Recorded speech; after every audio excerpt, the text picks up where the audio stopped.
Welcome to Manhwa Recaps, spoilers ahead, watch out, and take care. Huge shout out and special thanks to the channel members. The manhwa starts by taking us to a snowy mountain range. We hear a man calling someone a fool, asking if he really thought he could escape the inescapable encirclement. Then, they ask him where the ancient relic is. The man starts to laugh and calls them idiots as we see both of his arms have been cut off, and he asks if they really thought he would tell them. The men start to get pissed, but one of them maintains his cool, saying they need to contact the main squad first, and they start radioing on some crystal, saying they have the Northern Phantom and to confirm their coordinates. He says that he's so damn persistent, and he can't believe that he's still hanging in there, even though both of his arms have been severed. And he wonders why he's after the same relic that the Emperor is. The other man says that he's just trying to be annoying, and that they've suffered so many days because of him, and they need to have some fun with him before the main squad gets here so they can pay him back for the hardships they've gone through. We see the man planning something, and as they keep yapping, they tell him to brace himself as they're going to torture him now. And to decide on who gets to start, they flip a coin. As it launches into the air, the Northern Phantom then bites onto one of his arms, forcibly reattaching it, and he says that he will not let this end with him not being able to do anything. And we finally learn his name is Zeke Draker, and he is the Draker household's first failed awakener. He says because he was born into the great Dragonslayer household with a body that cannot use aura, he failed to awaken, which should have been a given for a Draker, and he was treated as trash and chased out of his household, which is why he did everything he could to become stronger in order to survive. And someone once said that if all you pursue is strength, then you'll have nothing in the end, as we see him charging forward with his sword in hand. As the coin finally starts to land back in the man's hand, he slowly reveals it to show that it's heads, and on cue, Buddy loses his head. As Zeke has dashed past him, cutting it off. Zeke says he always hated that saying because that is only bullshit said by those who are strong. He then turns, glaring at the other man, and dashes forward, cutting his sword in half and slicing him down the chest. And he says that those who are weak will be trampled on by the strong, and what belongs to them will also be stolen, and that is the truth of the world. Zeke then looks over to his side and reattaches his other arm now and says that he guesses he won't be able to escape. The men wonder if he really just reattached his limbs, asking what the hell that is, and they call him a gross irregular. They say that he'll probably die if they cut his head off at least, but Zeke's fearless and charges straight into the group. They immediately swarm him using some kind of sword formation, and then it jumps to later as we see he's actually managed to slaughter every single one of them, but at the cost of his life, as all of their swords are plunged straight into his back. He starts to cough up blood, and he says it looks like he's going to be dying soon, and even though he couldn't take his revenge, he was still able to steal the relic that the Emperor was after, and he guesses he did something in the end after all. As he's holding onto the relic, which is like a dragon statue carved into a gem, he starts to accept his death, telling somebody named Alicia that he's sorry. As his blood starts to run off his nose, it drops onto the dragon carving and begins to release a golden aura. And a status window appears, saying his strong will can awaken an ancient power and the soul of an elder dragon is engraved upon the will of those who persist. As a robed figure appears behind Zeke, it starts to embrace him, asking if he would agree. Zeke's of course on the verge of death and wonders why he's hearing random shit when he's about to die. It continues asking him if he would agree, and he tells him if it'll get them to shut up, then sure. The status window then says the Awakener's agreement has been confirmed, and an irreversible promised power is being activated, and gives him a countdown that starts from 5 and gets to 1. And as it does so, we then hear a younger Zeke saying that was what happened, but after he regained consciousness, this is what he currently looks like, and he's touching a mirror saying he can't believe he went back to the past, and that it's so hard to believe as he can still feel the sensation of the swords being stuck into his body so vividly. And he thought this place was familiar, and that's because it's the Cradle, which is the training institution of the Draker household. The Dragonslayer family Draker is one of the 3 great transcendent households formed by the Terrakan Draker, who saved the continent by killing the evil dragon Bahamut in the war 1,000 years ago. And perhaps it's because they were the Dragonslayer's descendants, all of the Draker bloodline had the blessing of aura, and they were easily able to awaken and become knights, all except for none other than Zeke. The status window appears again, telling him that the administration system is restarting, and he jolts up out of bed, wondering what it's going to say this time. It continues, saying that the soul of the Awakener has been confirmed and it's being aligned, and after having received the will of the Elder, it has been confirmed that he has obtained authority to a part of the system, and it greets him, telling him that it's going to activate its status window. And a bunch of screens start to appear in front of Zeke.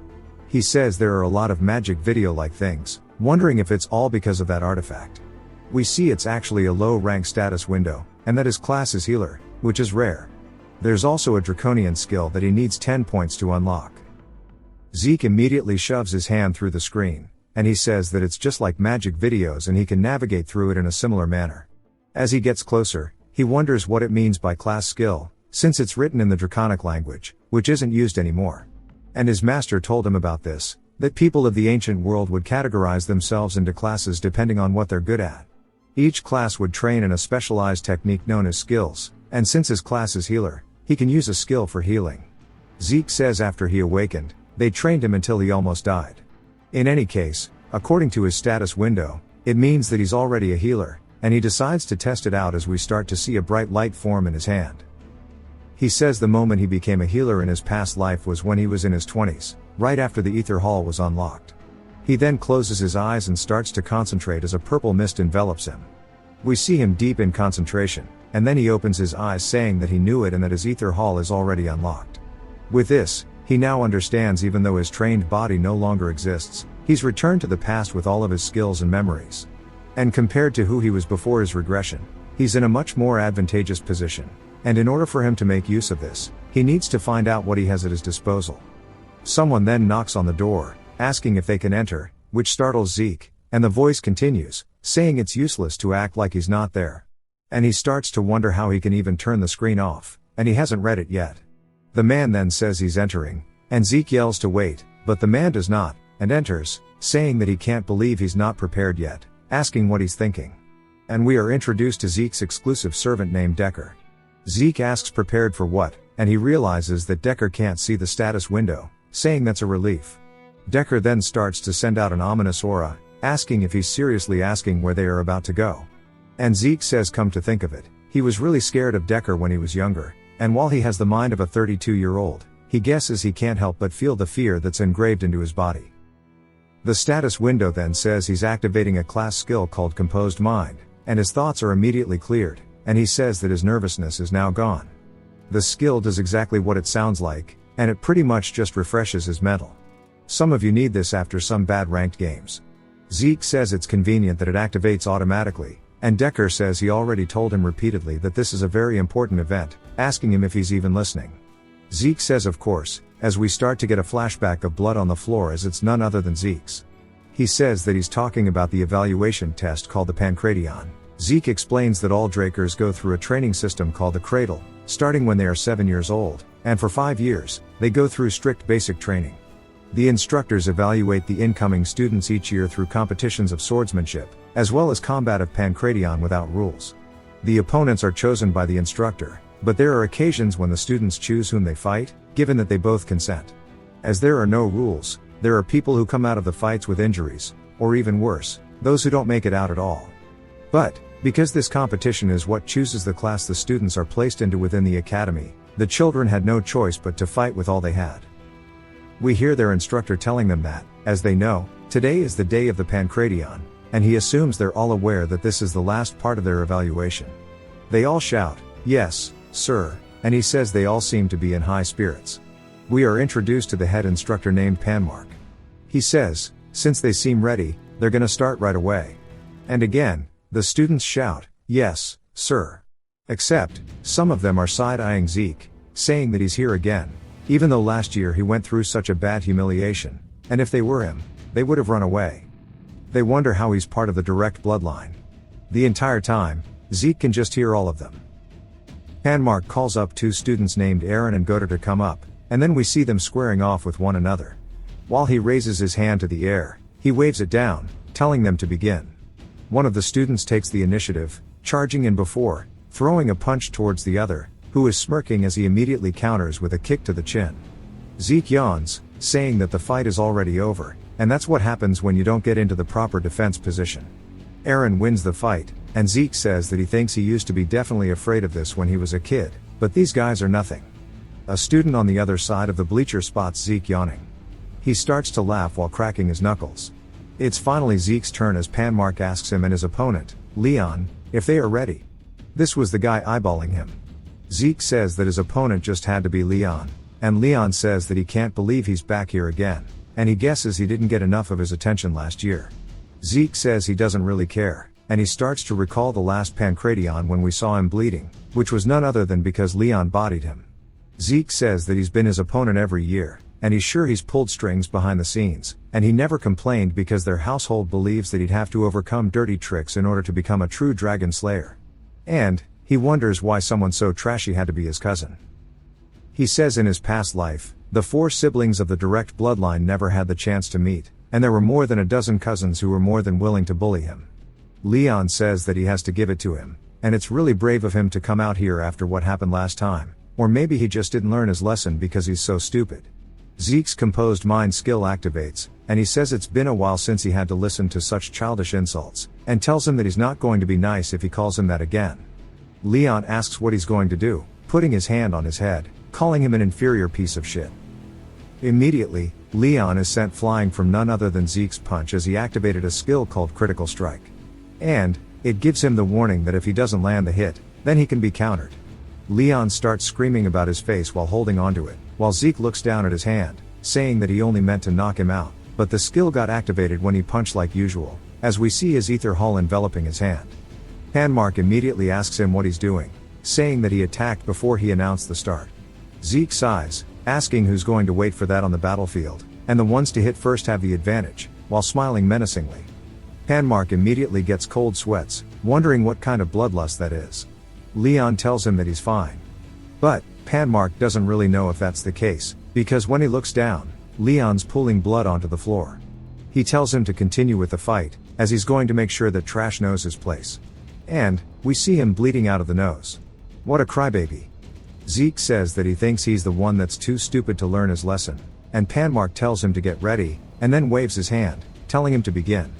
Leon starts to dash in. And he actually starts to just eat the attacks, saying that, at first, he was scared because of the initial punch, but his fists don't hurt at all. And if he just puts up his guard, he's no threat to him. What he does have to be careful of is his left-hand counter. As Zeke comes in with it, Leon ducks underneath, grabbing onto his inner knee and back, telling him that it was too obvious. And then he immediately starts to topple him over, telling him that he's about to teach him his lesson. But then we see Leon take a devastating blow. While Panmark wonders what he just witnessed, as he's seeing Leon shaking hella bad, he looks at Zeke on the floor, speechless, saying that there's no way. And that the combat IQ on this kid is insane. The moment Leon dodged the counterattack and tried to take him down, he thought that Leon was going to win. However, Zeke immediately kneed Leon's chin and got out of his grasp.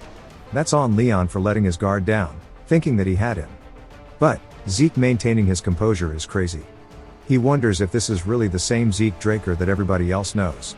Leon starts getting a gut-wrenching feeling in his stomach, wondering why he's unable to do anything.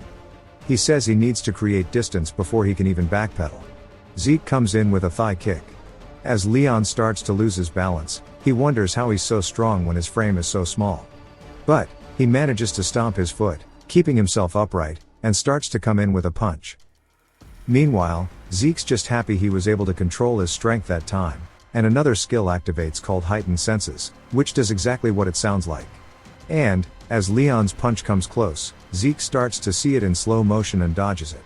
He says that this is a familiar feeling. And now that he's got used to controlling his ether, we get a metaphor of, as if he was fabric weaving around Leon's hand. Zeke immediately prepares him for a throw, slamming him straight into the ground, using his own momentum against him, shattering the arena.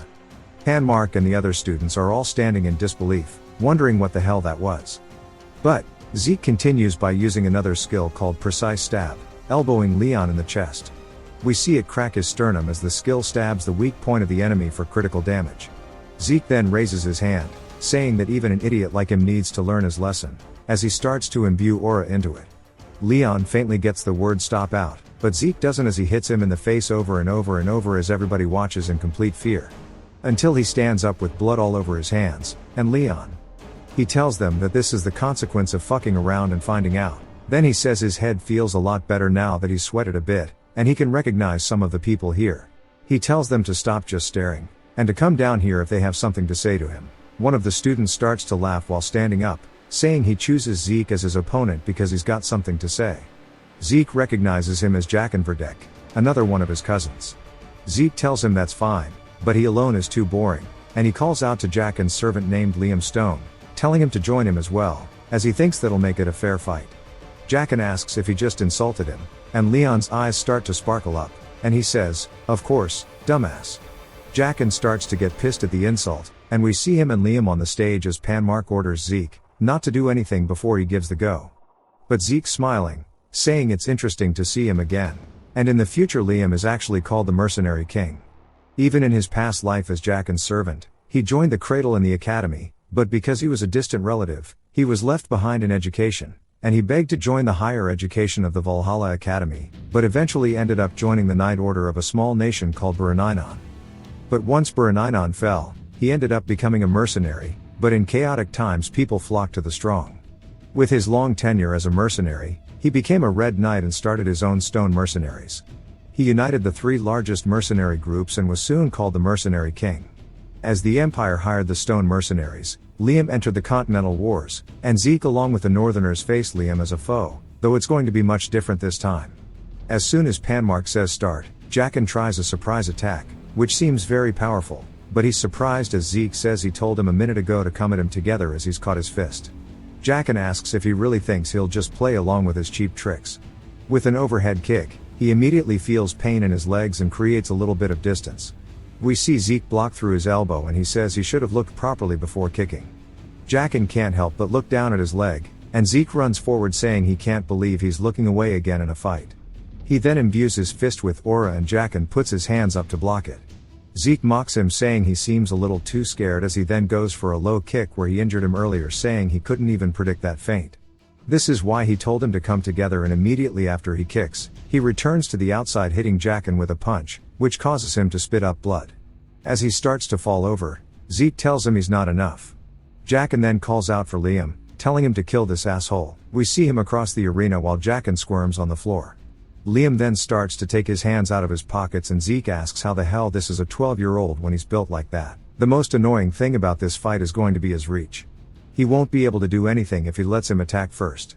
As Liam stretches his hand backwards, Zeke immediately charges in. Using his aura to help speed himself up, he starts throwing jabs out saying he needs to take the lead.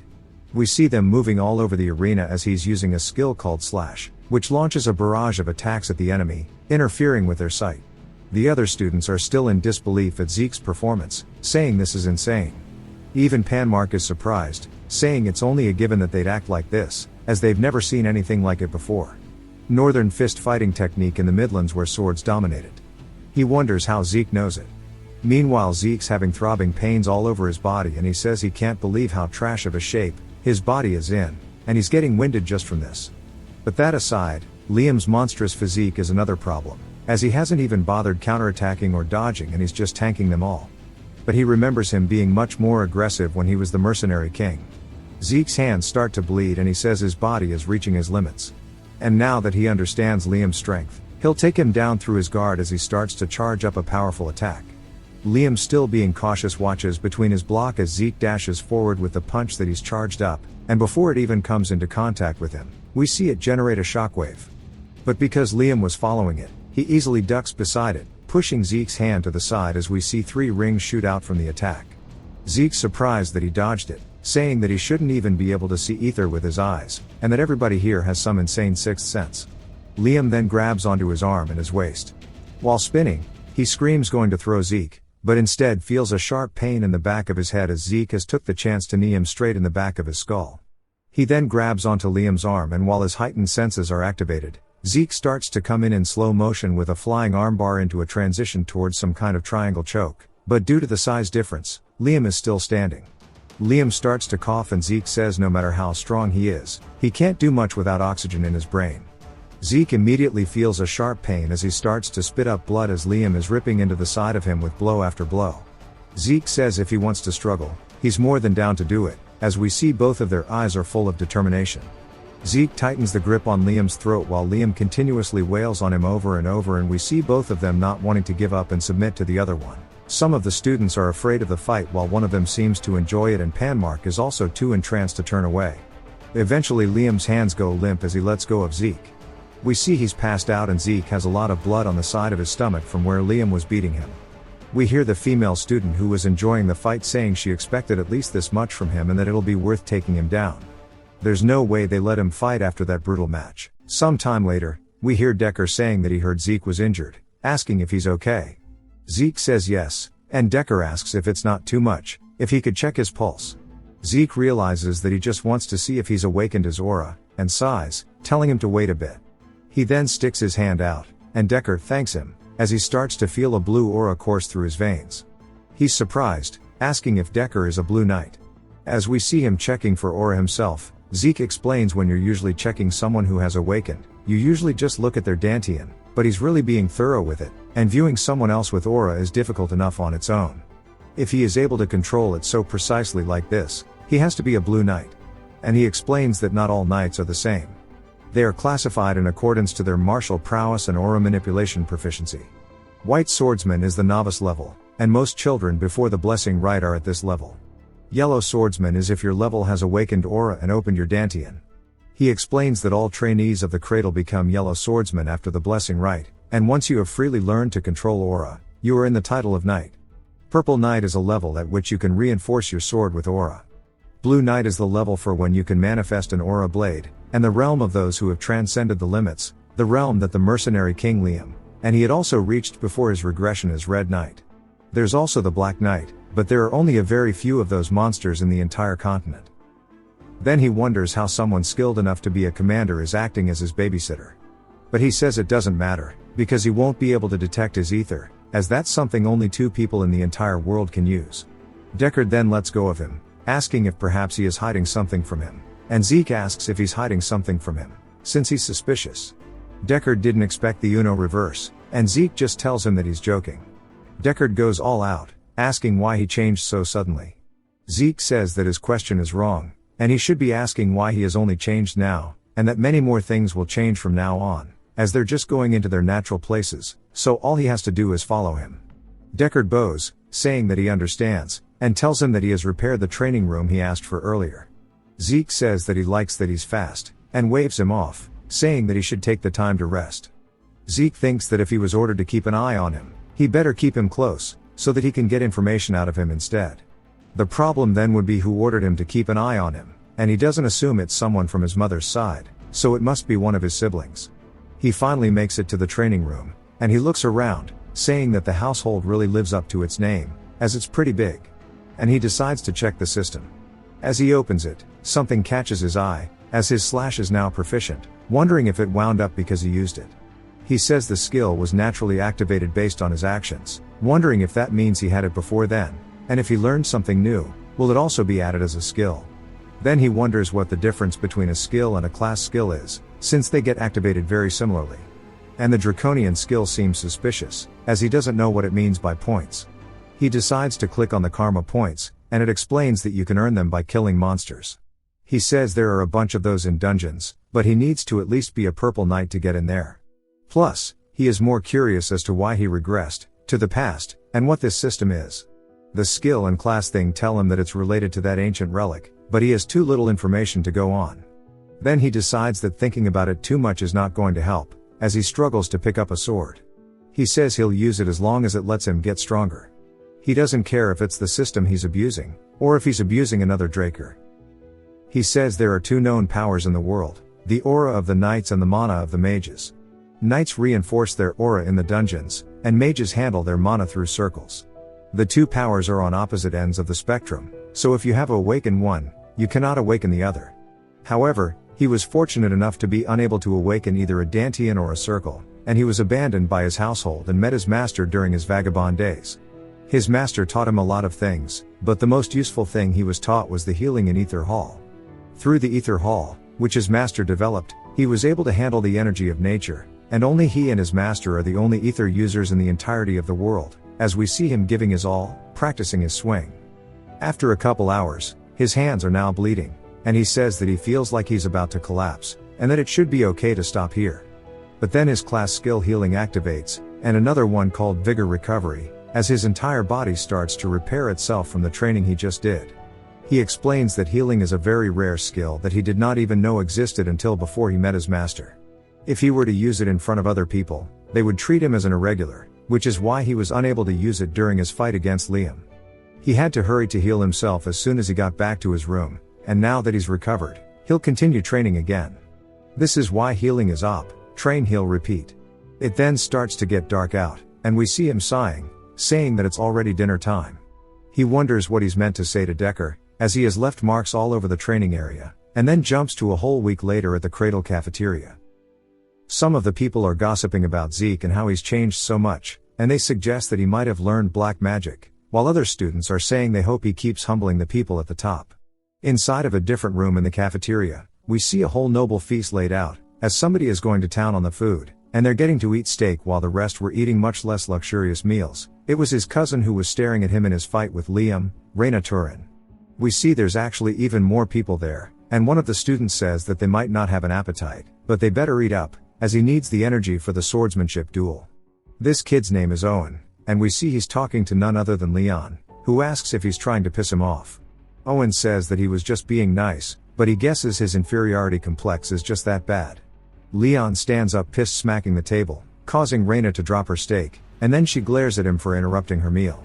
Leon starts to sweat nervously, and we see Jack in there as well, asking what the plan is for them to do, as they all need to deal with Zeke. Owen says the fight was savage, but also impressive, however he'll be pathetic when it comes to swordsmanship, asking what he can do when he is barely even able to hold up his sword. Leon starts kiss-assing, saying that he had to get a custom sword because the other ones were too heavy, and it doesn't make sense that he'd lose to somebody so inferior, and he's sure they saw it too, that he only won because it was luck. Reyna seems annoyed that he's saying it was a fluke, and Leon can't even lift his head up to look at her. She tells him that if he really believes that, then he has no right to be a knight of the Draker household as she walks away from the table. Zeke explains that a sword duel, unlike a pancration, uses real swords, and it is the cause of most incidents within the cradle. It is also where the difference between the cadet skills is most glaringly shown. And, a month after the current final exams, the Blessing Rite will commence, the event where the Drakers awaken their aura. Panmark then tells Zeke to step up as we see Zeke carrying the sword on his shoulder. Everybody laughs, asking what's with that comically sized sword, asking if he's trying to pretend to be stronger than he is. We then hear Reyna call out to him, and when he looks up, we see her walking up the other side of the platform. And, they meet up in the middle. She says that she specifically chose him as her opponent. He tells her that that was a good choice, and he's more than happy to accept her challenge.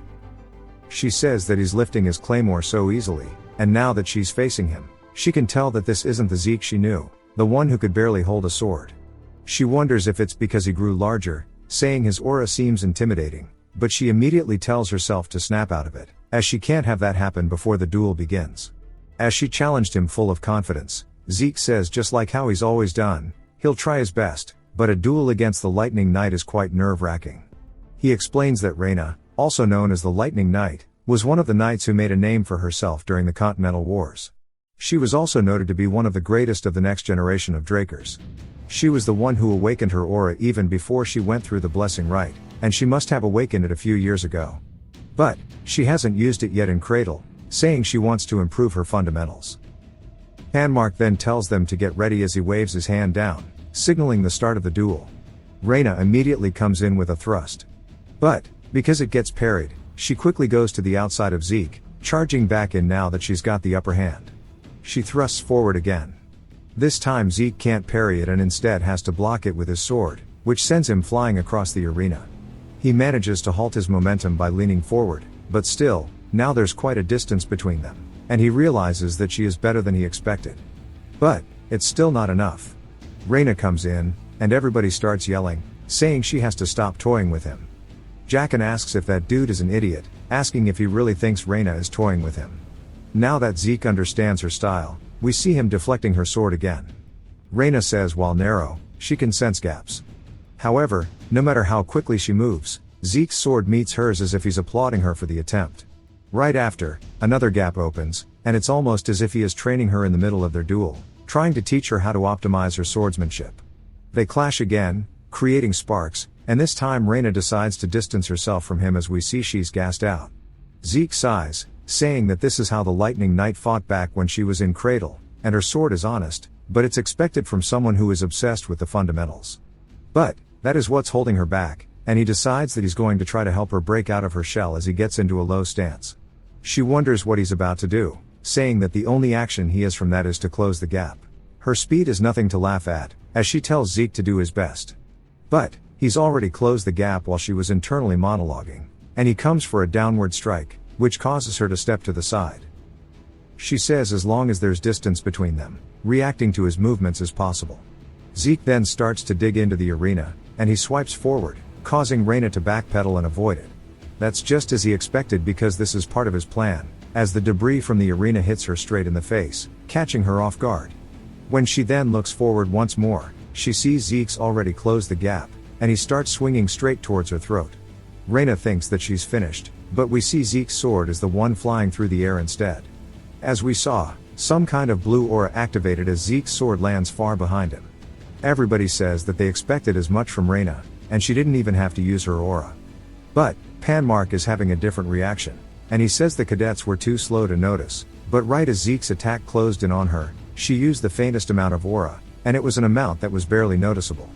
Even though she's the one who upholds the promise of never using aura until she goes to the academy, he was able to force her hand. Zeke asks her what she's doing, as we see that she looks mad with herself. He tells her that this isn't over, as he comes in now with his fist. He hits her straight into the throat with the domestic violence no jutsu. She immediately starts pouring blood out of her mouth and falls to her knees. Leon yells, saying that this is a sword duel and they won't stand for such cheap attacks. Everybody else starts dogpiling on him, saying that they can't believe a knight abandoned his sword and that this is definitely Reina's victory. They start shaming him. Bro doesn't care, he won. Reina starts to struggle to stand up, and Zeke asks if she wants to continue. She says that she hasn't lost yet, and he only struck her because she let her guard down. She then realizes what she just said and stops inhaling the copium, saying if it was a dagger and not his bare fist, she definitely would have died. She sets aside her pride and tells him that she lost. Owen and the rest are surprised by this, because Zeke was human scum just a couple weeks ago. He has achieved victory against one of the most talented children among the famed houses. Zeke walks off the stage with Panmark yelling his name. It then jumps to a castle as below it the city is set ablaze, and the knights are dealing with some kind of massacre, throwing bodies over the edge into a pit full of corpses. Inside of the castle, a man asks another one named Abel how he's drinking tea in this situation and tells him that the bastard Zeke defeated Reina. We learn that man's name is William, and Abel tells him that he's always too serious, asking how long they have until the blessing rite. William says they have until the next full moon. Abel stands up and walks out as we see there's blood everywhere in this office as well, saying that it looks like this is the right moment to pay the family a visit. William asks if he's going out there by himself. Abel says that it has piqued his curiosity, and he's interested in knowing what kind of awakening their youngest is going to go through. Although Zeke's victory left the entirety of the cradle in shock, he simply returned to the training facility and resumed practicing. Then, a whole month later, on the day of the blessing rite, we hear Zeke sighing, saying he really doesn't understand how he managed to become a red knight with such a shitty body in his past life. He opens his status window, as we see that his skills have leveled up quite a bit, and one of them is even ranked expert while his slash, for some reason, is still ranked beginner. Zeke kindly explains, saying whenever his skill mastery surpasses the expert level, the skill ranks up, the mastery resets. He even managed to raise his mastery of swift steps, the skill he gained during the duel. He then asks Decker what he wants, and Decker tells him they're going to leave in 2 hours. Zeke says that he'll join soon, so to get everything ready. 2 hours later, we see Zeke riding away on a carriage with Decker, saying it's been a while since he's been to the main estate. It belongs to the Draker family and is situated within the Duchy of Troy. Although the family's main residence is located in the heart of the continent, at the Four Seasons Fortress in Midland, the blessing rite must be held at the main estate where the legend of the Dragonslayer started. The carriage comes to a stop sometime later. As Zeke exits, we are introduced to the Dragon's Nest Lair, the main estate of the Draker family. Panmark then yells, telling all the cadets to stand at attention. Zeke looks around, saying he's never realized it before, but all the onlookers are famous people that you hear about in the news. He's sure that his family has also sent informants to keep an eye on him, and whatever their intentions are, once they see him fail the awakening, he's sure they'll just ignore him. But then, he makes a face that looks really annoyed, and he starts to ask why that bastard is here, clenching his fist. We hear Abel greeting somebody, as they ask if he's interested in any of them, and he says no, but he has other reasons. It just so happens that his adorable younger brother is here.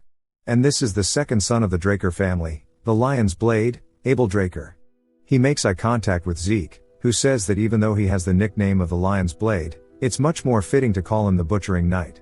He then turns, looking away, telling himself to calm down, as there's nothing he can do right now anyways. In his past life, Abel would have never come to see him during the blessing rite, wondering if his actions changed the future.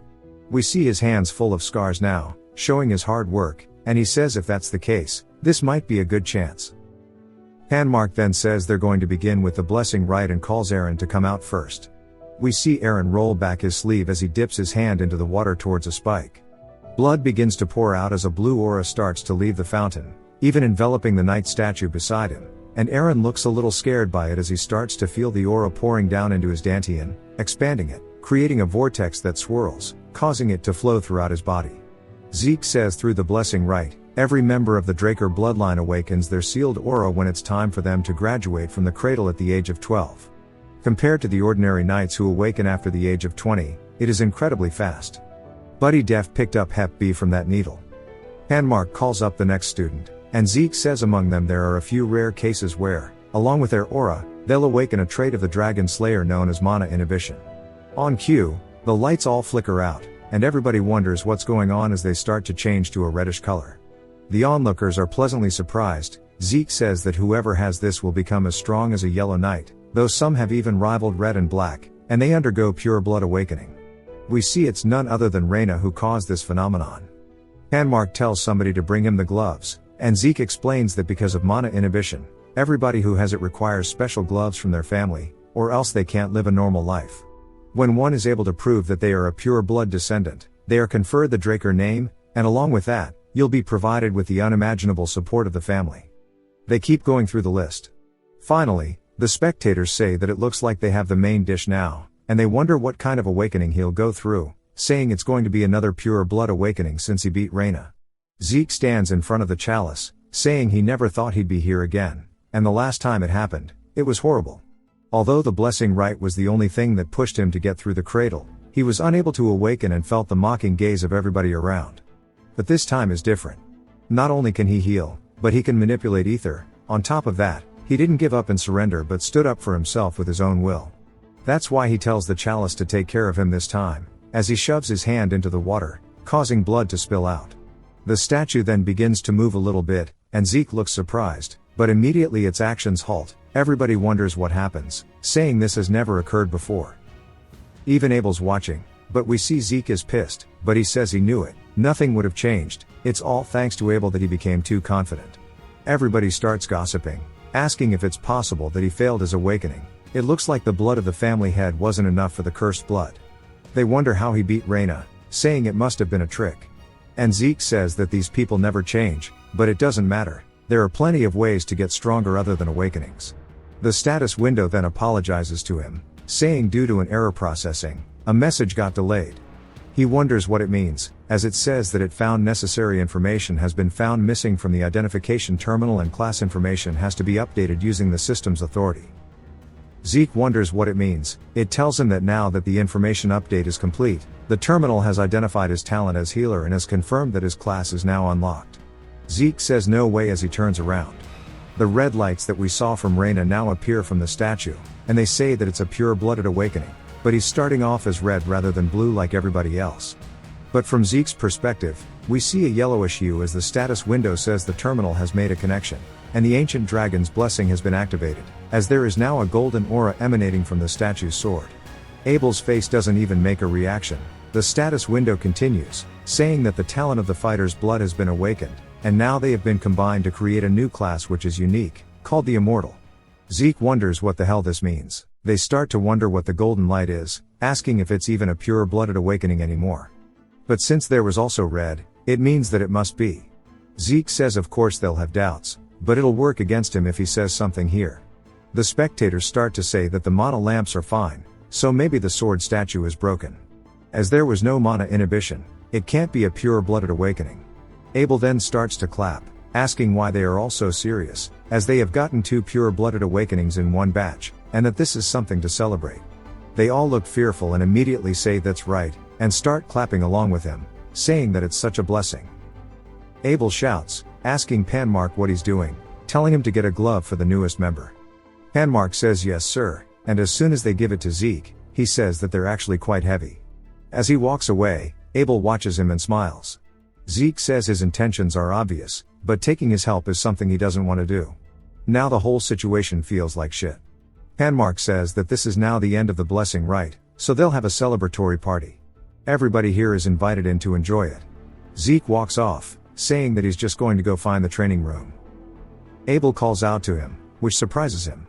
He slowly turns around, saying he didn't expect him to be here, as Abel asks him where he's going before the party even starts. Abel then congratulates him on a pure-blooded awakening, sticking his hand out. Zeke laughs awkwardly, wondering why he wants a handshake, but he can't refuse it, because if he does, then his hostility towards him will be shown. He decides to play along for now. As he sticks his hand out, he gets a flashback of some kind of massacre and stops himself. Abel wonders what this means, as Zeke puts his hand back to his side. Abel, speechless for a second, then says that this is awkward while laughing. Zeke says even if it's for the sake of saving face, he can't shake hands with a scumbag like this. Abel tells him that it can't be helped, and that he'll have to settle for having seen his face, patting his shoulder, telling him he'll see him again. As Abel walks off, Zeke says that he definitely will see him again, and we see that he's really pissed about it. At the party, everybody's talking about the two new purebloods, and that Zeke's golden light was quite shocking, and that this is the first time this has happened. So they all thought it was a failed awakening at first, wondering where Zeke is. Zeke takes off his clothes and sighs, saying that he thought he was going to suffocate in there.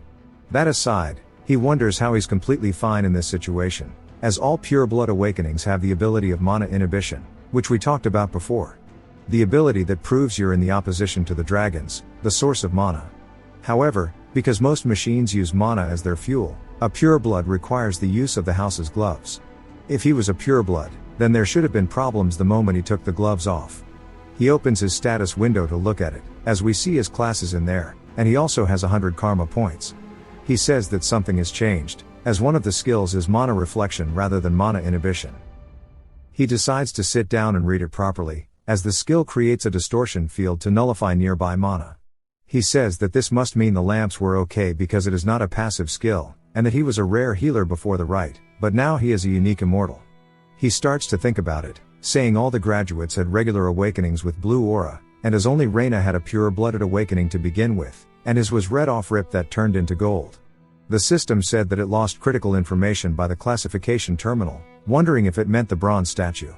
As soon as the system put in the information, the statue which stopped moving immediately started to emit red light. He sighs, saying that this is to give him a headache, as he now realizes what happened. The bronze statue doesn't determine whether you have awakened or not, it determines the user's class. Red for a rare class and gold for a unique. The bronze statue is an ancient relic used even before the time of Terrakin, the founder of the Drakers.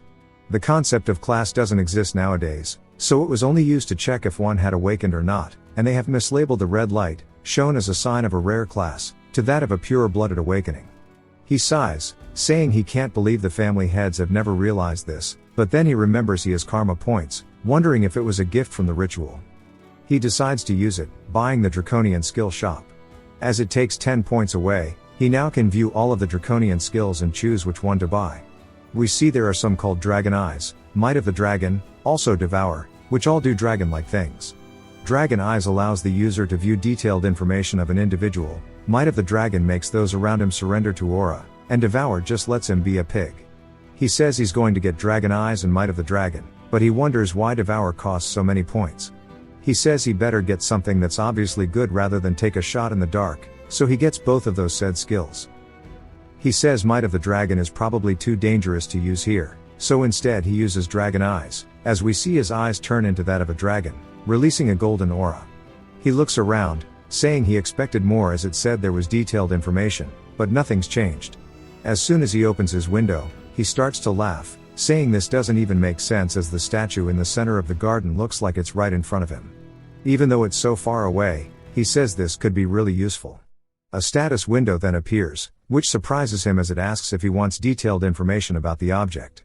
He wonders what it means, so he clicks yes, only for even more status windows to start to appear, telling him every single thing in the room and how it was made. His head starts to hurt, and he immediately begins to lose his balance, catching himself in the chair. If all Draconian skills are like this, he won't even be able to use them for long. His class skill activates, which is Healing Factor and Vigor Recovery. As he immediately feels refreshed, He says he didn't even intend to use his healing skill. He checks his skills, saying to wait, all of his class skills have been changed into passive abilities, and their levels are increased by 1. The healing factor means that he automatically repairs himself, and he says that this shit is actually low-key broken. Healing may seem like it's already overpowered, but it's not something he can constantly spam and the effects are limited. However, healing factor is infinite. He grabs a knife off the table, saying he needs to test this, and he holds out his arm and begins playing guitar on his wrist. Healing factor activates, as we see there's not even a scar left behind. He says that since the academy takes 5 years to finish, that might be too long, so he'll just do it in 2 instead. We learn that the Draker Academy is the greatest knight academy on the continent, one that any aspiring knight would give an arm or a leg to enroll in. It is located in the Duchy of Troy. Every new semester, there are thousands of new students. We see them laughing in the courtyard. Zeke says that the high-ranked students are no different from adults, and they are all trained to perfection. However, if he compares them to those from the cradle, then maybe they are slightly worse. While there are still children from the great families, it seems they have already established their territory. It seems as if his family is rotten to the core. Among the countless branch families supporting the transcendent Draker family, the 3 families with the most influence are called the Great Families. There is Raina's family, the Turin family. There is Owen's family, the Zimmons, and of course, Jackin's family. Even the children of those 3 families are in such a state where people are following them around. He starts to laugh, saying that it's none of his business, as he walks away. He heads to the high-class dormitory, specifically the Platinum Mansion.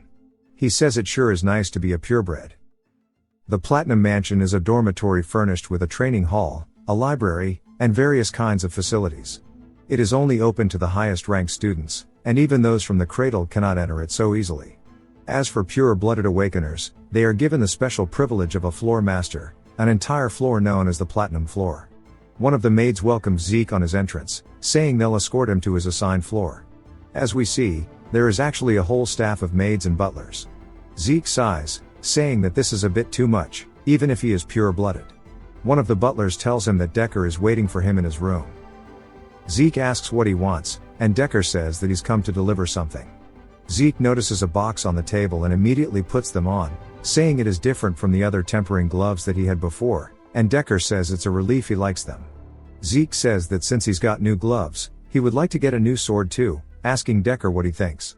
Decker tells him that is an excellent decision, and because the Duchy of Troy is close to the Giant's Mountain, it is abundant with good quality iron and excellent craftsmen. It's to the point where people say that the first weapon of the Academy alumni is always a Trojan. Decker says that he's going to go search for a decent craftsman, but Zeke says that's fine, as he has one in mind, and he'll go in person to set up an appointment, as he hands him a note. Decker reads the name out, which is Galleon Halbert, and he says he's never heard of this, but he'll do as he's ordered. He also reminds him that classes are going to start tomorrow, so he needs to review the documents he laid out for him. Zeke says he's always nagging, but he gets it. Some time later, we see him reading the documents sitting down, and he says that given how the Platinum Floor is completely isolated, he'll have a lot more freedom to develop his draconian skills.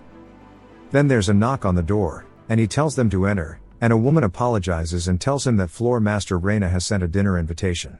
Zeke's a little surprised by this, telling her to take him there, and as he heads to the roof, he spots something that he ironically says is cute, asking if they are some kind of southern cartel.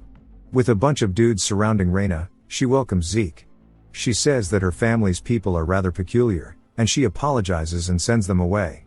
He sits down, thanking her for her concern, and she says that she wants to discuss business after the meal. Zeke says that she's finally living up to the name of Lightning Knight, because she's utilizing her lower abdomen to control her aura, wondering if she's already laid her eyes on the position of Purple Knight. But he wonders why her swordsmanship is stuck in a rut, and he sighs, saying that it's a waste of her potential. Some time later, after he's eaten about 4 plates, he laughs nervously, saying that he's a pretty big eater, but this is far beyond his expectations. As Reina has doubled what he ate, she says that since they're done, she'll get straight to business, telling Zeke to accept the Turin family support. He says it seems that she's forgotten, but they are both pure-blooded awakeners. She says that it looks like there is a misunderstanding, and it's true that they receive many privileges, and just the Platinum Floor alone is proof of that. But they do not receive any benefits in terms of their growth. The centuries of academic and practical know-how accumulated in the Academy, a personal instructor to raise their abilities. If he doesn't have these two, no matter how well off he is, he'll fall behind. That is why support families are necessary. Even Abel, the youngest ever to attain the title of White Knight and the current Black Knight, receives support from his maternal family, the Zimmons, that is, Owen's family. Although the patriarch of the Turin family has not told her the reason why, he has told her that Zeke is not receiving support from his maternal family. And, she'll tell him this only once more, that he needs to accept the support. He immediately says no while shrugging his hand, leaving her confused. She asks why not, saying that receiving the family support wouldn't be a bad deal for him. He says it's not about that, and he doesn't need anything more than what he's already received as a pure-blooded awakener. It's not much, but in return for the meal, he'll give her one piece of advice she needs right now, saying that her sword has too much strength behind it, and he guesses that she's too conscious of those men. He pushes into the tree, causing all the leaves to drop. He tells her to listen well, saying that her greatest strength is the fluidity that arises from having a flexible body, telling her not to receive attacks head-on and crush her opponent's strength, but rather fluidly cast her opponent's attacks aside, and land a single delicate strike. If she can do that, she'll grow several times stronger than she is now. Hajime no Ippo type shit. He then thanks her for the meal and heads off, and we see her fist shaking, saying that the Turin family is the herald of strength, and she was simply following her family's tradition. It's not that she's being conscious of others, but she realizes that he's right, because she had been obsessed with becoming a person fitting of her family name. It is something that has been unintentionally projected into her sword as a result, and he saw through that immediately. When she was young, everyone praised her as a genius, but not one person gave her any real advice. She holds up one of the leaves to see that it's actually cut, and she starts to wonder just exactly who Zeke is. As we see Zeke walking outside, he says that all of his changed class skills have insane performance, and he wonders how he is fine even though he stayed up all night training. We see it's because he has a skill called infinite stamina, which sounds broken. He says in his past life he thought of this place as hell. But now that he is a pure-blooded awakener, this place is heaven, and money and power aren't everything. There's nothing quite like this, as we see him peacefully enjoying a stroll. Two people then see him from a distance and call out to him, and when Zeke turns around, we see it's none other than Owen, saying that he's glad to see he's part of the special class too. Zeke says that this is the third son of the Zimmons family, one of the three great families which we already knew of. As schemes are a Zimmons specialty, he used to bully him like the others, while maintaining his image of not having anything to do with it. Owen says that he invited him for dinner last night, but he didn't reply, asking if he received the invitation letter. Zeke wonders why he's acting so friendly, asking if it was the one that was left on his desk. Owen then asks why he didn't reply. Zeke laughs, saying that he must think he's funny, asking why he has to reply to every single thing someone asks. Someone then stomps his foot as he walks forward, saying he's being rather rude despite the young master's kindness. We see a man towering over Zeke. Zeke asks who he's meant to be, and the dude starts laughing like the main antagonist, asking how he could not know him. He says it looks like those from Cradle aren't worth much. Zeke sighs, saying that he gets that he wants to look good in front of his young master, but he needs to keep in mind who he's speaking to. He then goes for a surprise attack, which Zeke blocks, but it still causes him to get sent backward. Zeke says it seems like the high-ranking students are capable of basic aura manipulation. The dude then introduces himself as Durbin Roswell, saying they call him Durbin the Mighty, and in place of young Master Owen, he will teach him some manners. Zeke starts laughing at his nickname, saying that he's a cadet that isn't even a knight, yet he has a nickname. He finds it quite funny. Zeke then dashes off the ground, immediately closing the gap with his fist at Durbin's stomach. He calls him a joke and then hits him straight in the gut, causing him to pour blood from his nose and mouth. Durbin then gets launched flying backward. I think he just murdered this guy. Zeke then asks who's next after Durbin, telling Owen to go ahead and pick up his trash. As Owen starts to walk forward towards him, he says he sure likes to bask in his own glory, and then walks away. Zeke then calls him a third-rate villain, and he explains that Draker Academy is split into two classes. There is the normal class, wherein you are taught that if you lack talent, you must overcome it with effort, and so they follow a strict regimen from early morning till late at night. Then there is the special class, who may choose their subjects freely outside of basic studies. Even within the academy, the place where the greatest of the elites gather is the special class, which is why he had some kind of expectations. But everybody here are just alumni of the Cradle, and he wonders why it was called the special class when it's just the Cradle class. A teacher then tells them all to be quiet, saying in order to encourage the special class's freshmen, Someone very special has come today. Not only was he the commander-in-chief during the Eastern Empire War 20 years ago, but he was also the hero that stopped the Empire's invasion with their resourcefulness alone. He tells them all to welcome in Chief Dean Howard Draker. Howard says it's a pleasure to meet them all, and he's also the Dean of the Academy. He's also a war hero, and everybody praises as a tactical genius, but the truth is that the information he leaked to the enemy for the sake of his own survival just happened to throw them into chaos, and he's simply a traitor that got lucky. Zeke sighs, saying that Rat is no hero, rather he's the main perpetrator that got him kicked out of the academy. He's lost the only remaining place where he could belong, and ended up wandering all across the Duchy of Troy, eventually getting caught by slave traders, then being sold off to the Southern Cartel, and he will make sure to repay General Lardas. The teacher says that he believes all of them have taken the dean's words to heart. Now they'll begin basic classes immediately, telling them to get their swords and head to the arena. They make their way to the indoor arena that is only for their class. Zeke says who would have thought that they have to learn the basics of dragonslaying. In his past life, simply because of the fact that he could not use aura, he spent 2 years learning what would otherwise take a person 3 months. He sighs, telling the world to go easy on him.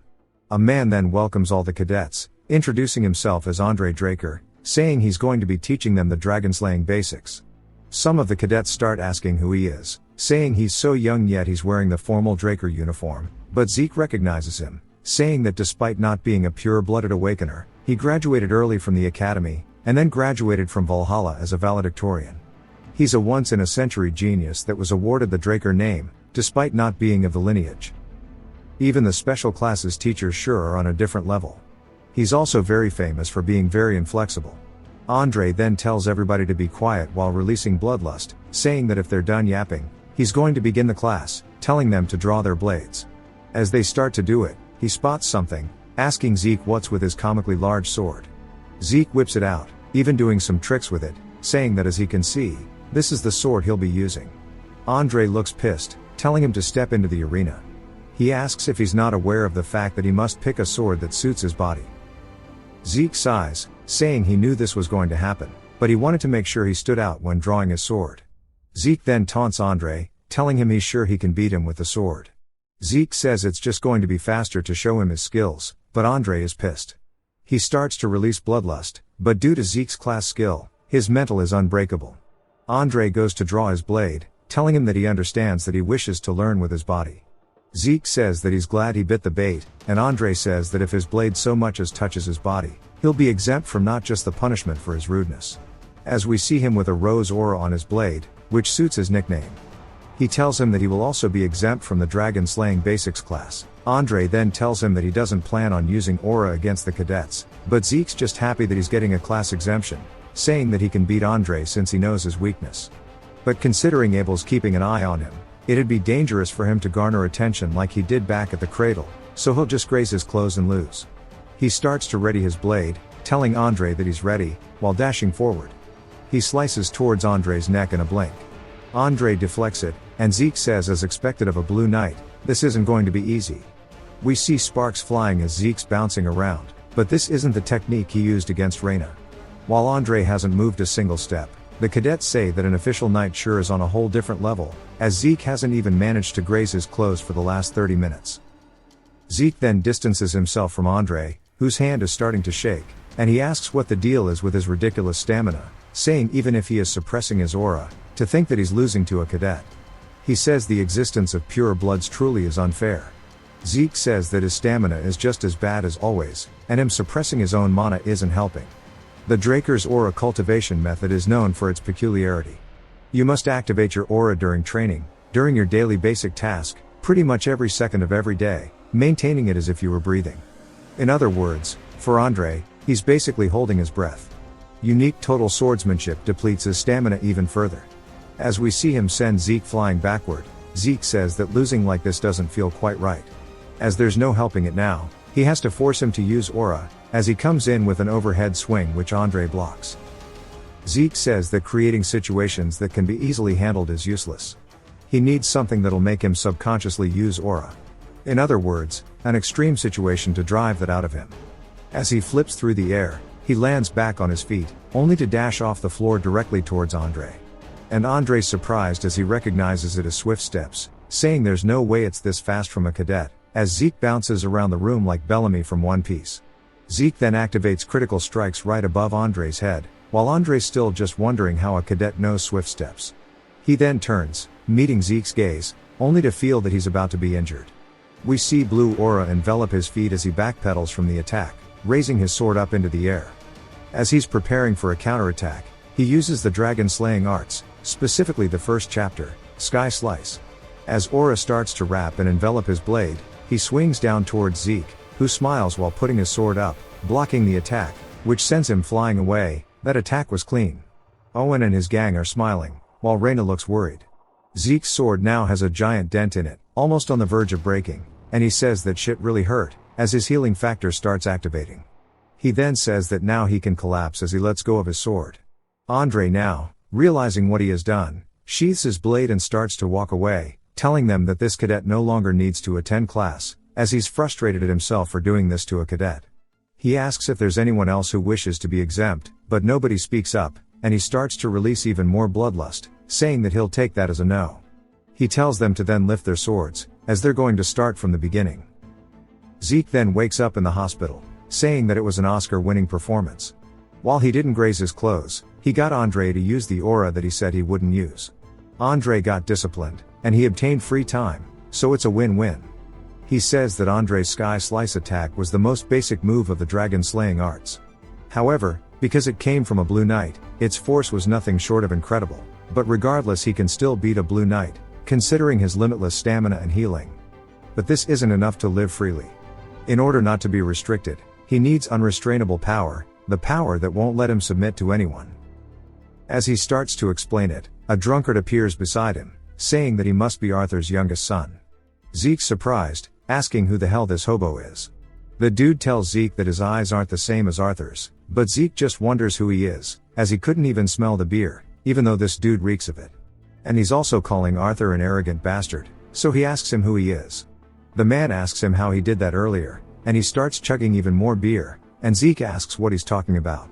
The dude sets his glass on the table, asking why he's feigning ignorance, saying he was inflicted with an internal wound earlier, asking how it healed instantaneously. Zeke wonders if he caught on to his healing factor, and then his mental block skill activates, and he reminds himself not to fall for it, as there's no way somebody would know of healing at the academy. So he tells the man he doesn't know what he's talking about. The man asks why he's keeping up this charade. Then immediately, the drunkard swings his hand towards Zeke's head, almost cutting it off without a sword. Zeke wonders if he is an assassin. Grabbing onto the bedsheets he throws it forwards, blocking the man's vision, who compliments him saying that this kid's got tricks. Zeke says that his instincts are screaming at him, that if he doesn't kill him, he'll be the one to die instead, as he uses swift steps, precise stab, and critical strike all at the same time. The man doesn't even dodge the attack, but simply grabs onto his blade, making Zeke realize now that he's in some serious trouble. The dude says that his ability to adapt to the situation is impressive, almost as if he was a mercenary. He starts glaring at Zeke, while Zeke wonders why the final boss appeared. The drunkard then moves the bedsheet as Zeke backpedals. He wonders who this guy is and why he called him a mercenary, suggesting maybe he knows something about his last life. The man says that it's funny to see a Draker abandon his sword, and step back, then flicks it back towards him, saying that he thinks that he is more suited to be a mercenary than a knight. Zeke now realizes that's what he meant, saying he's never felt this since his master, and he's sure of it after their brief engagement that there is an overwhelming gap between their abilities so much that if he wanted to, he could easily kill him, meaning that he's at least a red knight. The drunkard says that's a claymore from the basic supply of the cradle, asking why he's using a weapon like that, and Zeke says he might actually be stronger than a red knight. The door then cracks open as we hear Andre's voice saying that this is where he was. Zeke wonders if he's talking to him, but Andre gives him one quick glance and then calls out to the other man, who we learn is named Dexter, and he is the garden keeper. Dexter asks how he knew he was in here, calling him a leech-like bastard, and Andre says that he was in the training room earlier, making Dexter call him annoying. Andre tells Zeke that if he's done getting treated, he can return, and Zeke walks out. As he heads to the door, Dexter calls out to him, saying that if he has time, come to the Academy's western greenhouse and he'll teach him something useful. Awkward silence ensues as they stare at each other, and Zeke leaves, saying no thanks. Dexter then says that it seems like his personality is just as shitty as Arthur's, and then Zeke says that if Dexter has the rank to call the current patriarch Arthur out so easily, Then he must be the person who only had one disciple, which was Andre, throughout his entire life, and that he is Duke Draker, the Gale Knight, one of the Black Knights who have the martial force to go against a whole kingdom alone. Why are the drunkards always powerhouses?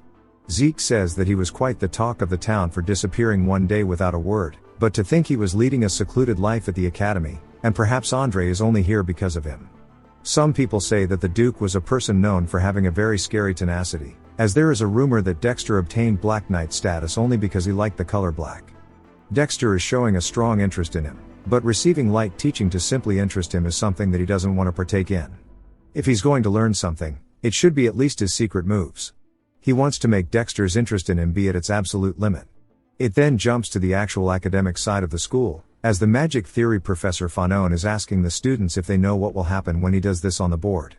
But literally every single person in this dude's class is asleep. Fanon awkwardly laughs and then starts to change it, but Zeke tells him that due to the resistance, you actually take damage.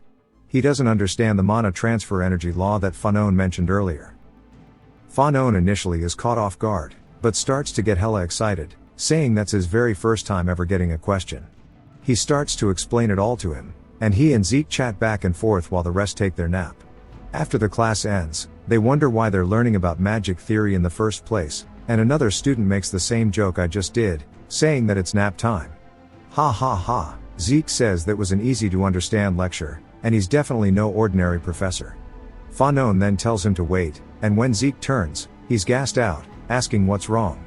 Fanon says it's nothing much, he just feels like he had a proper class for the first time in a while because of him, so if he ever has anything he's curious about, to come to his research lab. He's still a Delphoa Magic University scholarship alumnus, so he knows a lot.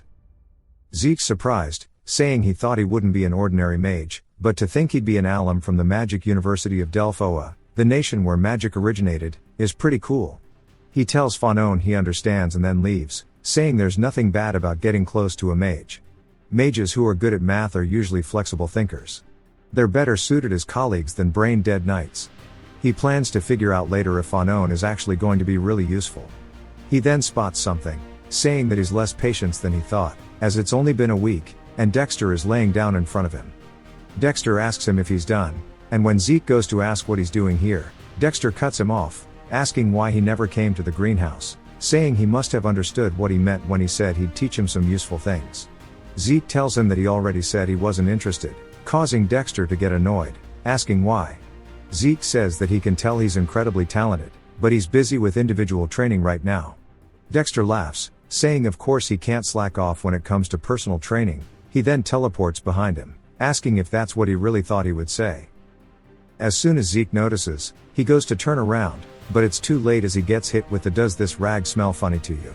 When he slowly opens his eyes, he says he didn't think he'd get knocked out, and a week was probably too long for Dexter. He starts to walk around, saying this must be the Western greenhouse. Dexter asks if he's fully awake, only for Zeke to ask if he abducted him. Dexter says he prefers the term surprise adoption and that he is interested in him. Zeke says he's not even hiding it now, so he must be quite impatient. Zeke then activates swift steps, starting to run away from him, saying that it's not time yet. Dexter cuts him off, jump scaring him. Zeke backpedals to create distance to find another way out, but bumps into Dexter who is now behind him. He tries once more, but again, he can't react as Dexter's hand appears in front of his face, causing him to stop in his tracks. Zeke realizes that he's being toyed with, and that he needs something to light the fire. He asks Dexter what about him has drawn his interest, and Dexter says he already told him that he was curious about how he healed instantly. Zeke starts to grin, saying that he can't believe that was actually what bothered him. He says if he's that curious, then he should make him answer him. Dexter thinks about it for a second and then disappears. Zeke has no idea where he even went. As he starts to look around, a sword flies in from seemingly nowhere. Zeke spots it and sidesteps it, but that's not all, as he grabs onto the handle, asking Dexter what he's doing. Dexter says that he told him to force him to answer, but that's too easy, so he wants to make a bet. He'll give him the same bet, the same thing that Andre gave him. Zeke says like master like disciple. Then Dexter warns him that if he gives up on this duel, he has to tell him every single thing that he is hiding. We hear the sound of something getting absolutely destroyed as we see Dexter in the middle of his greenhouse, wondering what the hell this kid is made out of, saying it's already been 3 hours. It's not that he just has good stamina and endurance, It's that his stamina and wounds are being recovered endlessly, as Zeke stands up from some rubble. Dexter says that this kid's recovery is no joke. It looks like Zeke's actually taking some damage though, as we see him wobbling. His class skills both activate, and he says that even if they went all day, he won't be able to win the bet. He says that Might of the Dragon has always seemed too dangerous to use, but against a Black Knight, that definitely won't be a problem. He Giga locks in, channeling his past life as much as he possibly can, giving it his absolute best. Dexter starts to sweat with excitement, saying that this is how he should be, and he loves what he's seeing right now. Zeke then starts to swirl the ether around his body as he activates swift steps, shattering the ground beneath him. He comes in for a swing directly towards Dexter, who sidesteps it off to Zeke's right. Dexter says he's repeating the same attacks again, and he may be fast, but compared to the Turin girl, he's nothing. As Zeke comes in with a follow-up, Dexter says that his spite surpasses tenacity, and he loves it. He then starts to take his hand out of his pocket, saying that he should use a little bit of aura here. As we see him blocking Zeke's skill, Zeke activates the Might of the Dragon, which startles Dexter to the point where he puts too much force into blocking the attack, completely shattering the blade. He then realizes what he just did, asking what that was. Zeke takes the chance to smash the dirt, blocking Dexter's vision. Dexter then starts to look around, saying it's still going to be difficult for him to find him as well. But of course, we see Zeke come out of the smoke behind Dexter, as he is using his dragon eyes, so a little bit of smoke won't stop him. He starts to swing with a broken blade, seemingly slicing through Dexter this time, but it's none other than an afterimage. The only thing left behind was his footprint, but the speed alone creates a giant gust of wind that starts to tear up the greenhouse. Zeke wonders if this is Dexter's secret move, saying that he can't believe a simple dash caused such a strong gust. Asking if this is why he's known as the Gale Knight. Dexter then appears behind him, which startles Zeke as he turns to cut him. Of course, Dexter vanishes once more, appearing in front of him this time, saying that they'll just call this a draw as he puts aura into his fist. He hits Zeke in the stomach, causing him to spit up a lot of blood, and as his sword floats through the air, we see Zeke get sent flying across the greenhouse, that might have broken the sound barrier. The status window tells Zeke that due to excessive skill use, his fatigue has surpassed the acceptable limit, and that for his safety, his consciousness will be forcibly shut down. Zeke once more says that like master, like disciple, he loses consciousness as Dexter says something. He then wakes up to a familiar ceiling, and as he rises in bed, he realizes that he's in his room, wondering if Dexter brought him here. He then sighs, saying that he almost won, but as expected of a Black Knight. He did everything he could, and it was still useless, trying to get Dexter to put his guard down by repeating the same attack 100 times over and over, and at that decisive moment, making a gap using the Might of the Dragon, and then blocking his vision using Dragon Eyes, but it still wasn't enough.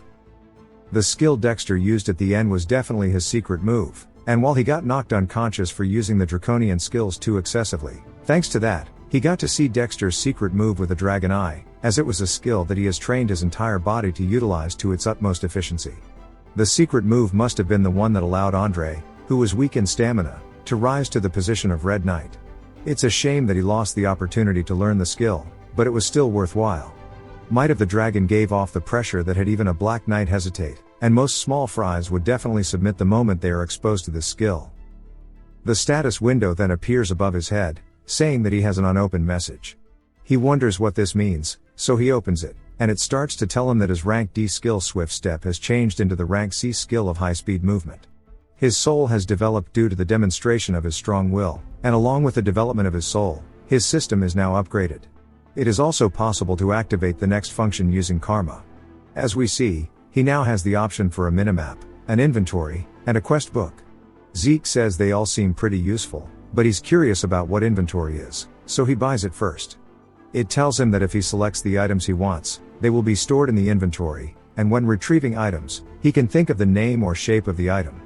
The amount of space the item takes in the inventory is dependent on the weight and size, so if he wants a larger storage space, he can upgrade it using his karma points.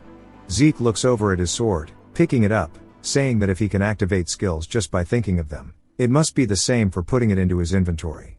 He picks it up and starts saying save over and over. At this angle, our boy has no hope. RIP his hairline. His sword then goes into his inventory.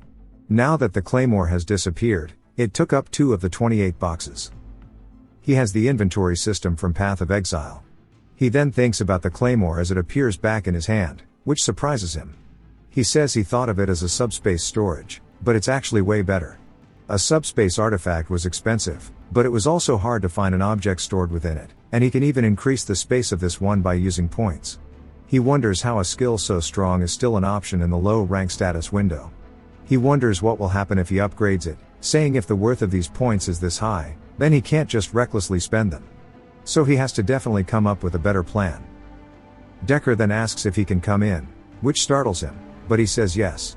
Zeke asks what he wants, and Decker tells him there's a message for him. He says that it's from the garden keeper Dexter. Zeke starts to smile, saying he guesses it wasn't a complete failure. Dexter says that if he wanted to challenge him again to come whenever, saying that he must have meant that it was a draw and they could redo the challenge, which means that the opportunity still remains for him to learn his skill. Decker says that he has one more thing to tell him.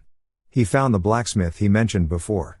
Zeke gets excited, asking when the appointment is, but Decker tells him that there is a problem, as Galleon had refused the appointment. Zeke asks why he would do that. Then Decker tells him that Galleon no longer makes weapons, as we see him drinking away his sorrows. Zeke decides to head to Galleon's house, saying that it's been a while, and we see that the workshop's name is actually Pupner's Breath.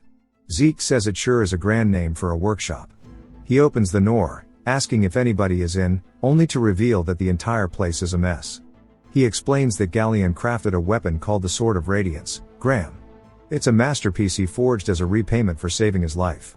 Fitting of the title, Blacksmith of the Soul, it was said he read the souls of the user before making their weapon. He lived up to that name, creating a sword that possessed the ability he needed the most, which allows him to replace ether with aura. He just wonders why Galleon is in this kind of state, as we see him pulling a Dexter, just straight chugging that shit. Galleon is surprised to see a kid, asking him what he's doing here, telling him to get out. Zeke says that he was always a person who had a moody temper, but it was never this bad. What happened before he met him? Zeke picks up a bucket of water on the floor, then throws it straight on Galleon. He then tosses the bucket aside, asking him if he's awake now, saying that he wants to know why his commission was rejected. Galleon then spots the symbol on his gloves and immediately starts bowing by smashing his head into his counter, saying that he's sorry for showing discourtesy. He is not taking commissions at the moment, asking how someone like him is meant to create stuff for others if he can't even make what he wants himself. Zeke says he never would have thought Galleon had a period like this, but now that he thinks about it, he was already the greatest blacksmith on the continent when he met him, and he never told him what happened in his life before that moment. He probably just didn't want to share this embarrassing story, but he can't just wait 10 years for him to come around. As Galleon starts to have an existential crisis, he tells Zeke to forgive him for showing him such a disgraceful sight. Zeke tells him not to worry, as he wishes to see some of his failures. Galleon tells him that they're in the back, as Zeke decides that since there's no helping it, he must guide him to the right path himself. They finally make it out back, and Galleon apologizes to him, saying that he shouldn't have left things so cluttered.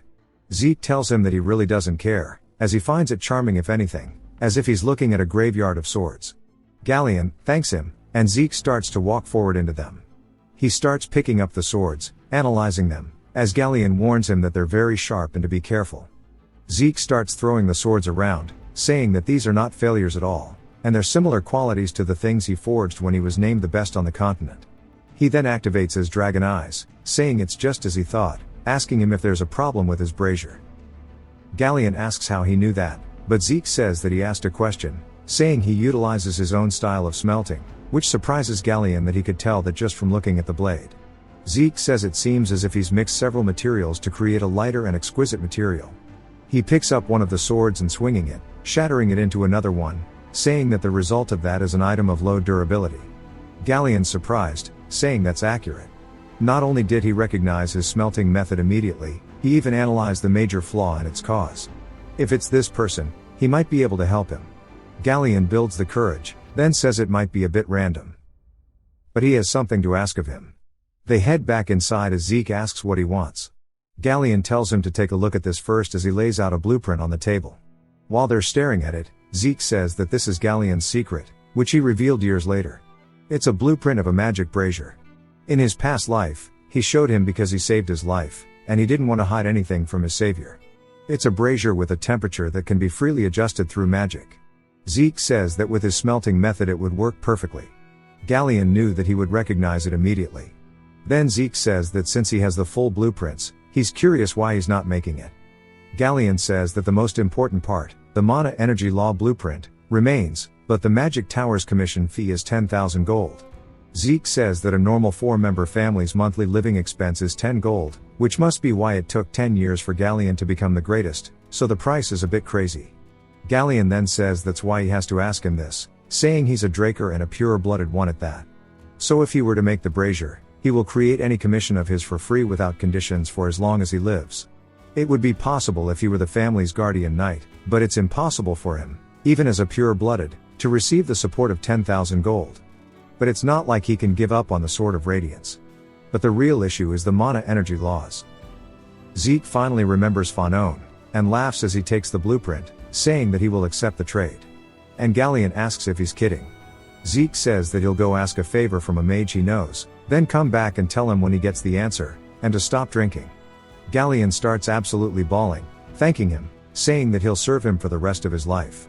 As Bro is dripping snot on his shoes, Zeke barks at him to let go, heading back out to the carriage. And finally, he's heading to the research building, wondering why the Mage Tower bastards have that commission fee so high, as the structure itself is really simple. But luckily, Fanon's major was the design of mana energy laws. He then looks around for his research lab, but comes to a stop as he hears the sound of someone being hit in a nearby alley. As there's a group of guys bullying someone, we then get a flashback from his past life, when Zeke was mercilessly beaten. We see him crying while apologizing to Leon for touching him at all. Leon slams his head to the ground, saying as a reward he'll give him the opportunity to clean up the land he dirtied, telling him to lick it. Zeke thanks him, while the rest all laughed. That's a memory that Zeke really hates. He can't believe they're doing this shit already. We see Leon wailing to some kid, saying that Zeke's still just the same bastard. Who cares about the golden light reaction? He can't understand why they're saying he is a pure-blooded awaken that surpassed the others, telling them to stop the bullshit as he slams this kid's head into the ground too. He says the loss against that inferior rat couldn't be helped, since there was that hit through the surprise attack before it began. But how did a bastard who beat him by luck become a pure-blooded awakener? Zeke then appears behind them, calling out to Leon, saying that it seems like he's already found a replacement for him while laughing. His face immediately turns to that of a serious expression, and he releases Aura, telling them he'll give them 3 seconds, so they better plant their heads onto the ground now. Leon is surprised to see him, saying that his arrogance has gone through the roof ever since he got his pure blood awakening, asking if he's sure he really went through one. Zeke tells him to shut up, saying he's not going to repeat himself and to drop down or else. As he's releasing a menacing aura, Leon starts to get afraid, wondering what's the deal with this pressure. He was crawling between his legs, yet he's the one who's scared now. He starts to set aside his fear with anger, asking how dare he tell him what to do, calling him an inferior bastard, and telling his men to all go attack him. As they start leaping towards Zeke, he sighs, telling them not to blame him for this as they started it. He dodges the first punch to the side, returning with a counter. The dude's surprised because he doesn't even have a chance to react, as he gets hit straight in the face, causing him to fall down. The other 2 men notice this might be a little bad as they're coming in. Zeke steps forward, uppercutting one dude, while the other guy completely misses his punch. Zeke takes the chance to grab onto his arm, using his own momentum against him, throwing him towards another one. He then dashes forward, kneeing one of the men in the face, while the other 2 just now hit the ground. To make sure they don't get back up, he dives straight down, hitting them in the stomach while dodging an attack, then counters with an upward kick to the chin. Just bodied this dude's whole crew. Leon sits there in complete fear, saying there's no way, asking if this is really the same Zeke that he knows. Zeke tells him that there's no need to be scared, and he's sure he already knows that it only hurts for a moment. Leon draws his blade out of complete fear, and we see his hands shaking, telling him to stay away, and that he'll cut him if he gets close. Zeke asks if he's really drawing his sword out of the training area, saying surely he knows what this means. Leon audibly gulps, and Zeke says in order to face the murderous intent of Leon Conrad, who had unsheathed his sword outside the holy training arena, as he starts to draw his own blade, Zeke says that he will retaliate in the name of honor while releasing an intense bloodlust. Leon starts to shiver, and Zeke says that the following battle will end once one of them is faced with death, and all responsibility lies within themselves, and the opponent takes no responsibility for the outcome to follow. Turns out the dude they were jumping is none other than Liam. Don't know why bro was letting himself get beat up like that. Zeke says it's time to continue, and Leon immediately drops his blade to the ground, apologizing, but Zeke doesn't look like he cares. Leon even starts to piss his pants, begging Zeke to live, even calling him sir. We see his entire body shivering, begging that he let him go. Zeke still has his blade ready, and he slowly lowers it, recalling his past life when he was constantly apologizing to Leon, and begging him for mercy. Zeke sighs, saying that he can't believe he was bullied by someone like this. He then swings his blade upwards. As we see blood fly from Leon, Zeke says that he'll be taking his ear as payment, as we see it on the floor. Leon then holds onto his ear while absolutely bawling, trying to stop the blood. Zeke then grabs onto his hair, saying that if his ear is reattached when they meet again, what he'll be taking next won't be just an ear, but he'll leave with his entire head. He slams his face straight into the concrete, causing blood to go everywhere. He then stands up, sighing, and as he walks away, Liam stands up, calling out to him. When Zeke turns around, Liam asks why he helped him. Zeke tells him not to worry about it, as it wasn't him helping Liam, but rather he was helping himself. As he leaves the alleyway, he wonders if maybe Galleon rubbed off on him too much, and he almost said something embarrassing out loud. He finally makes it to the research lab, asking Fanon if this will be possible. Fanon says that he'll get straight to the point, and that it is indeed possible. Zeke says in that case he'd like to leave it with him. Fanon says he'd think it would be better if he listened to his explanation first. The composition is simple, but the problem is the core in charge of power output. The core is considered the heart of this machine, but the following circuit has extremely tricky restrictions. It may be small, but it requires enough power, and they'll also need a way to adjust the output without delaying it. Zeke asks again if it's possible. Fanon replies saying yeah, there are two options. Given the condition of the core, he could personally adjust the design, however it would take at least a decade to redo it, rather 15 years. Zeke is startled by this. While Fanon says it will take an incredible amount of time, the second method is they can avoid designing the core and use an alternative material, but even though doing this would save a lot of time, the material needed is a high compression manastone. Zeke makes a pretty nervous looking expression and says that's an artifact that can't even be made with modern technology. Fanon says that's correct, as ancient relics are already rare, but finding artifacts in ruins is even harder. To come across a manastone that can withstand their design would cost over 3,000 gold. Zeke starts to wonder if this is doable, and he sighs, saying he might get kicked out if they find out he cannot use aura, but 15 years is too long. But 3,000 gold is also too high. He can't believe he has to give up on the Sword of Radiance. Most people think he's an aura user thanks to the events that occurred at the Blessing Rite, but that was merely a reaction created with ether and healing. The fact that he's unable to use aura still remains the same. Ether is considered to be a difficult power to be controlled by humans. However, excluding the skill spirit of the soul that his master taught him, he can't utilize any sword skill that requires aura. Even with that skill, he can only reinforce and swing his body around. Compared to ether, aura is easier to use and more versatile, which is why he needs that sword so bad. But he wonders how he's meant to get a high compression manastone. Fanon then says the creator of the blueprints is amazing, even taking the complicated core into account, it's an efficient design. This would be too difficult to create even among the Golden Age relics. Zeke then starts to get an idea, wondering why he didn't have this before. As soon as he mentioned that, it reminded him of something. He tells Fanon to take care of the design until he's back. Fanon asks where he's going, asking if he wants him to take 15 years to complete it. Zeke laughs, saying of course not, telling him that he'll bring one. A high compression manastone that is. Zeke explains that the Golden Age was a whole different era. The Liberation War, fought to escape the rule of dragons, ended with the defeat of the evil dragon Bahamut by Tarkhan Draker, granting humanity a century of peace. During that time, the ancient relics uncovered within the dragon's lair were the remnants of the age of the Hero King, the prime age of magic. All of the discovered relics and techniques way surpassed modern standards. Among them was the high compression mana stone, capable of sustaining the mana needs of an entire village, a relic from the age of the Hero King. At the Central Library of Draker Academy, Zeke continues explaining that despite being rarely used, the Central Library continued to be maintained as it is believed to have been established by Tarkhan himself. During the expansion of a records room, relics from the Golden Age were discovered, which led to the involvement of the Magic Tower and the Archmage of Nirvana, a member of the three great families in the excavation. During those few months, countless relics from the Golden Age were found, and news of it spread through continental newsletters. Or at least that's what would happen 10 years from now. As he heads to the library, Zeke says that nobody has discovered the relics yet, nor are they even aware of them. He sighs, saying he could look for it all day and still would never be able to find it. Then he activates his dragon eyes and starts scouring around the library. Spotting something, he says that must be it, as we see a slight reddish hue on one of the tiles. He taps on it, saying it sounds hollow, and then uses his ether to form a blade, cutting the tile out of the floor.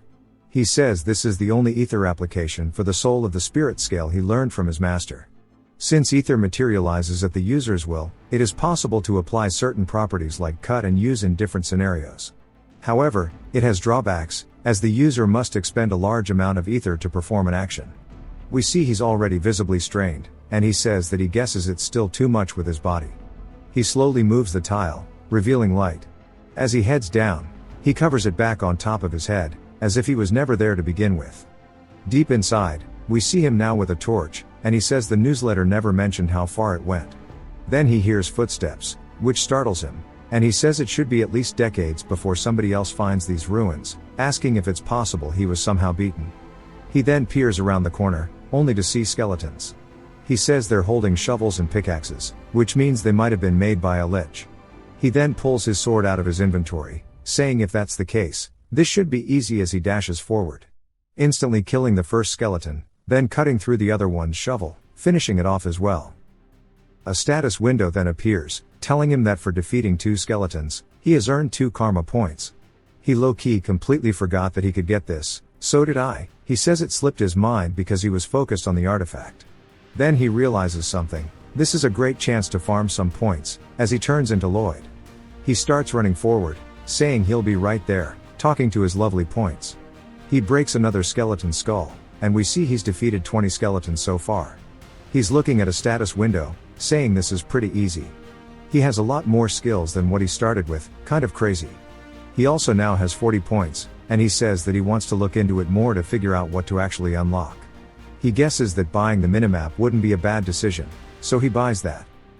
It then pops up on the status window, and he says it's very similar to a magic map.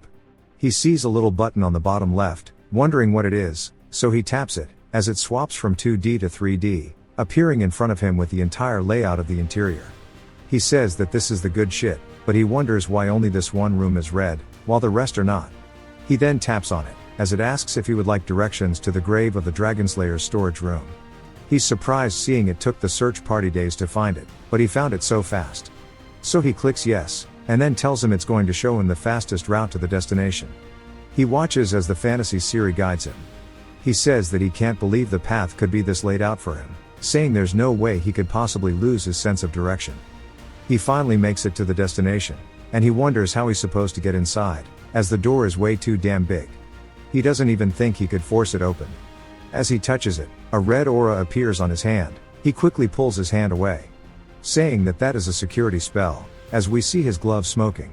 He says the reason the Magic Tower and the Archmage of Nirvana were involved must be because of this door, and that he would have lost his hand if it weren't for the gloves.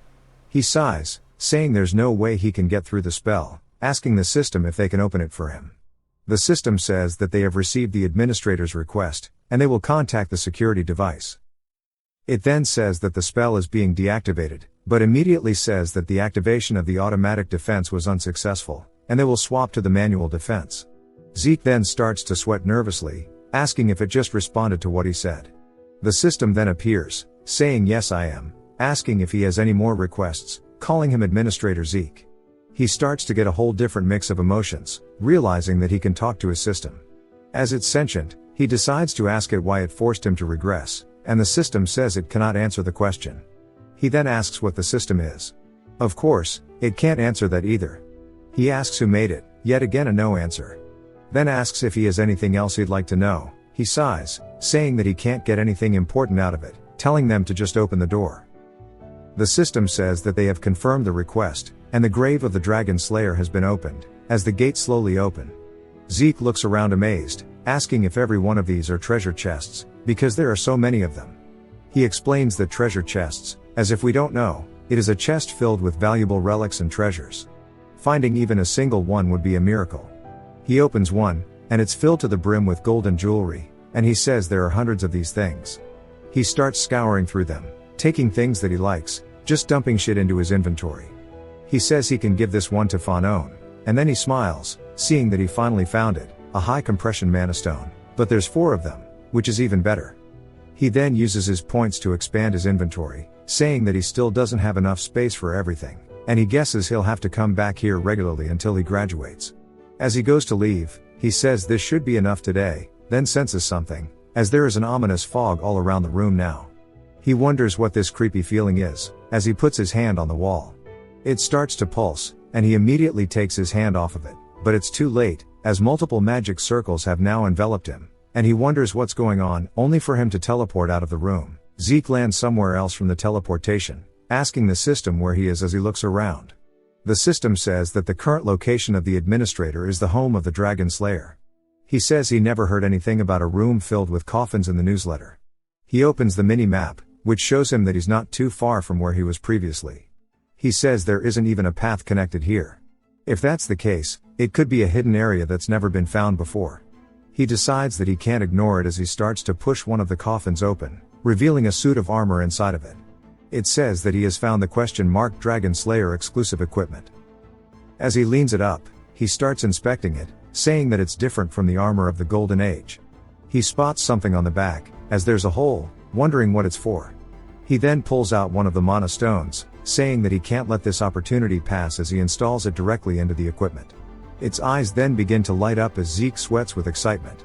Because the armor starts to sway violently, Zeke wonders what's going on. The mana around it then starts to coalesce, and he realizes this isn't good. An explosion soon follows as the system says an overload caused by the equipment failure is happening, and that an explosion is going to occur in a few minutes. They suggest Zeke take cover. He says, "Bro, you're late, it already happened." The system says my fault, oh gee. Zeke says that it's cool that a high compression mana stone is the energy source for ancient armor. He wonders what kind of features it has that require such a large energy source. He decides to ask Fanon about it later while continuing down the path.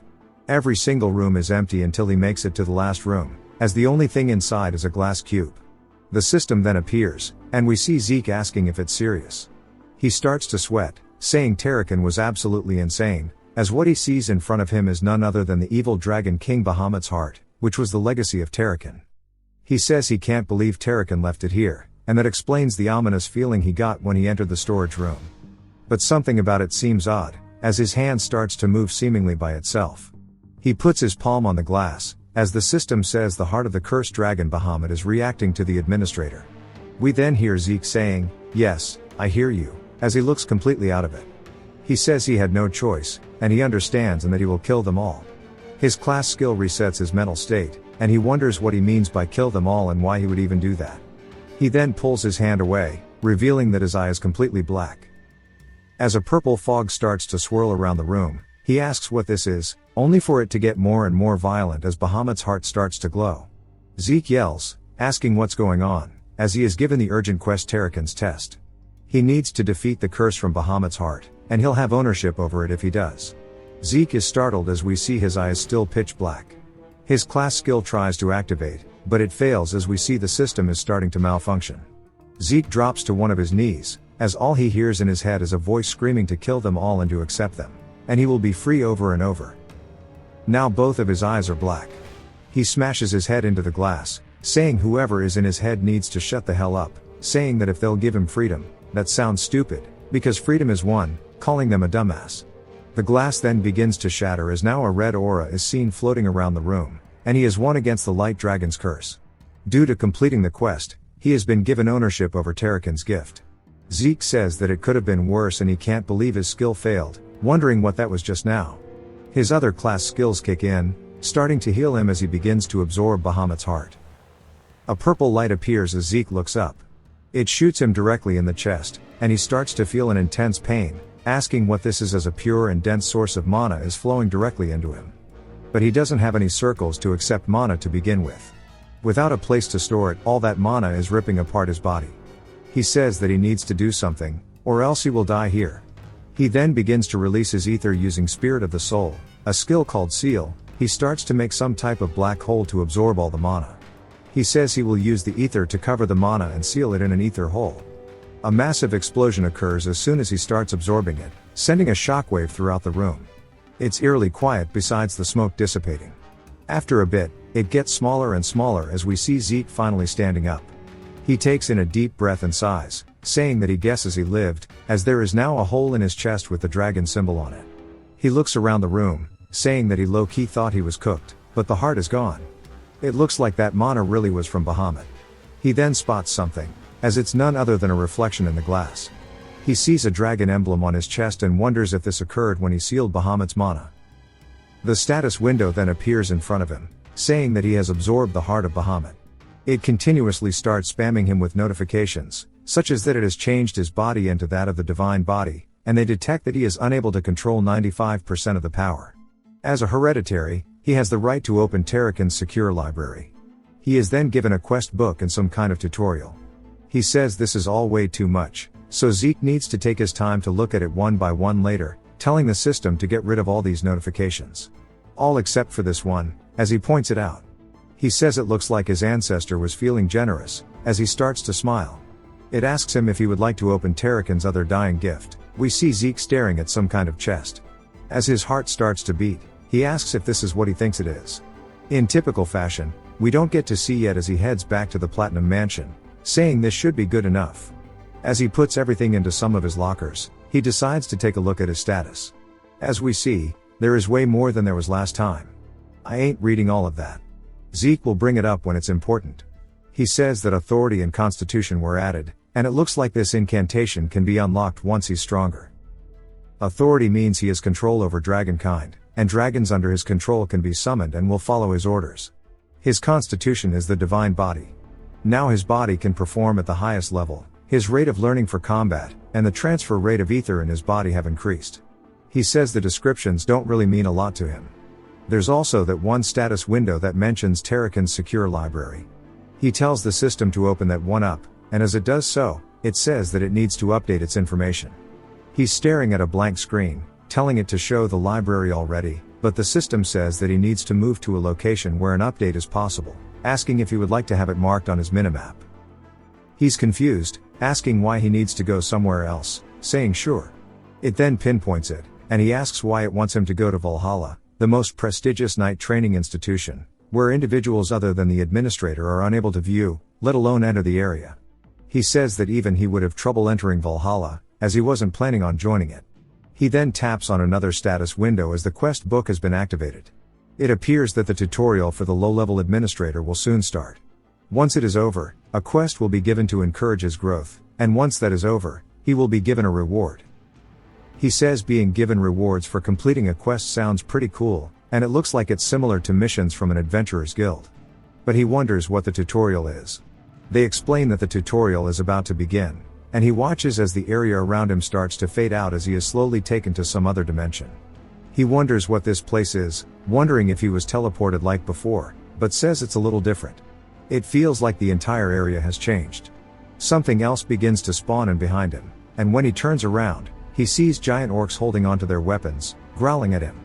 He then looks down into the status window, which says that he needs to defeat the monsters within the time frames using 2 or more different skills, and he'll get some points as well as the system store unlocked. He says that due to the sudden appearance of orcs and the quest, this must be the tutorial, and that it's trying to create situations where he can take advantage of the system. It would have been nice if he had this way earlier on, as all the orcs start to come in with their attacks. We see them hit exactly where he was standing, sending out a massive shockwave. Of course, Zeke has used swift steps to leave, but has also used continuous slash to counter, dashing past all of the orcs. We see lines appear all over their bodies, as they don't even realize it, but they are dead already. Money! They explode into mist, and he says that this claymore feels as light as a feather, and it must be the effects of having a divine body. Even with this, he can easily defeat a purple knight. It then tells him he's completed the tutorial quest, as everything starts to fade back to reality. He realizes he's back.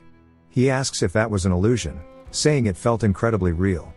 He also obtained a critical bonus and a time bonus. As a quest reward, he has obtained 40 points and access to the shop category. He's surprised he can buy items through this system, and when he opens them, he's pogging to see that every single thing in here is actually a rare relic, saying that he's just going to make a fortune by buying and reselling. He then opens his inventory to look at the sell feature, but it tells him that he cannot sell his claymore, asking if he would like to buy a weapon, showing him an elven dagger. He says that he guesses he can only sell relics back to the store, and he can't believe that this dagger is worth 4 points, as he could sell it in an auction for 100 gold, but he guesses he won't use it unless he really needs to. He dismisses the system, sighing, heading back out, saying that was a long day. The lights cut off, and he heads out, saying he needs to get a good night's sleep. The next day, at the research center, Fanon asks how he managed to get a high compression mana stone within a day. Zeke says it's too complicated to explain, then says to get to the point, asking how long everything will take. Fanon says it's already complete, and Zeke says he can't believe he did it so quickly. Fanon says he's more impressed that he brought him this. Zeke starts to sip his tea, saying that Fanon must be suspicious of him. Every time high compression mana stones are found within the continent, they are registered using a variety of ancient texts, and are used to manage the ownership of some of the more expensive mana stones. Thus, by checking the registration number, you are able to confirm where and when the mana stone was found. However, there is no way the mana stone he is holding is registered, as we see what Fanon was looking through was the registration encyclopedia. Zeke says that since Fanon has the ability to suspect him rather than blindly believe him, as well as his judgment skill, he's too talented to run a place like this, and he says now that they've confirmed there is no registration number, if they can leave. Fanon's surprised that he knew. Back to Galleon's workshop, Galleon says he's going to try starting it up. We see him putting his hand in a magic circle. As it turns out, his entire brazier has already been established, and he's imbuing it with his mana to start it running. He's amazed by this, and Fanon also seems super happy with his design remodel. Fanon says that he has a lecture to go do, and they thank him as he leaves. Galleon says he didn't think he'd be able to see a completed magic brazier in his life, thanking Zeke. Zeke says it's all part of the deal, so there's no need to thank him, and he's sure he hasn't forgotten the condition he offered. Galleon says of course, and he'll make whatever he wants. Zeke then opens a chest, telling him to make this into a sword. Galleon's surprised, saying that that's a dragon's fang. Of course, it's not any other dragon but Bahamut's. He starts drooling, saying he's never seen one of this condition or size, asking where he got it. This was Tarakan's second gift. From the heart, to the fangs, it looks like he loved collecting things.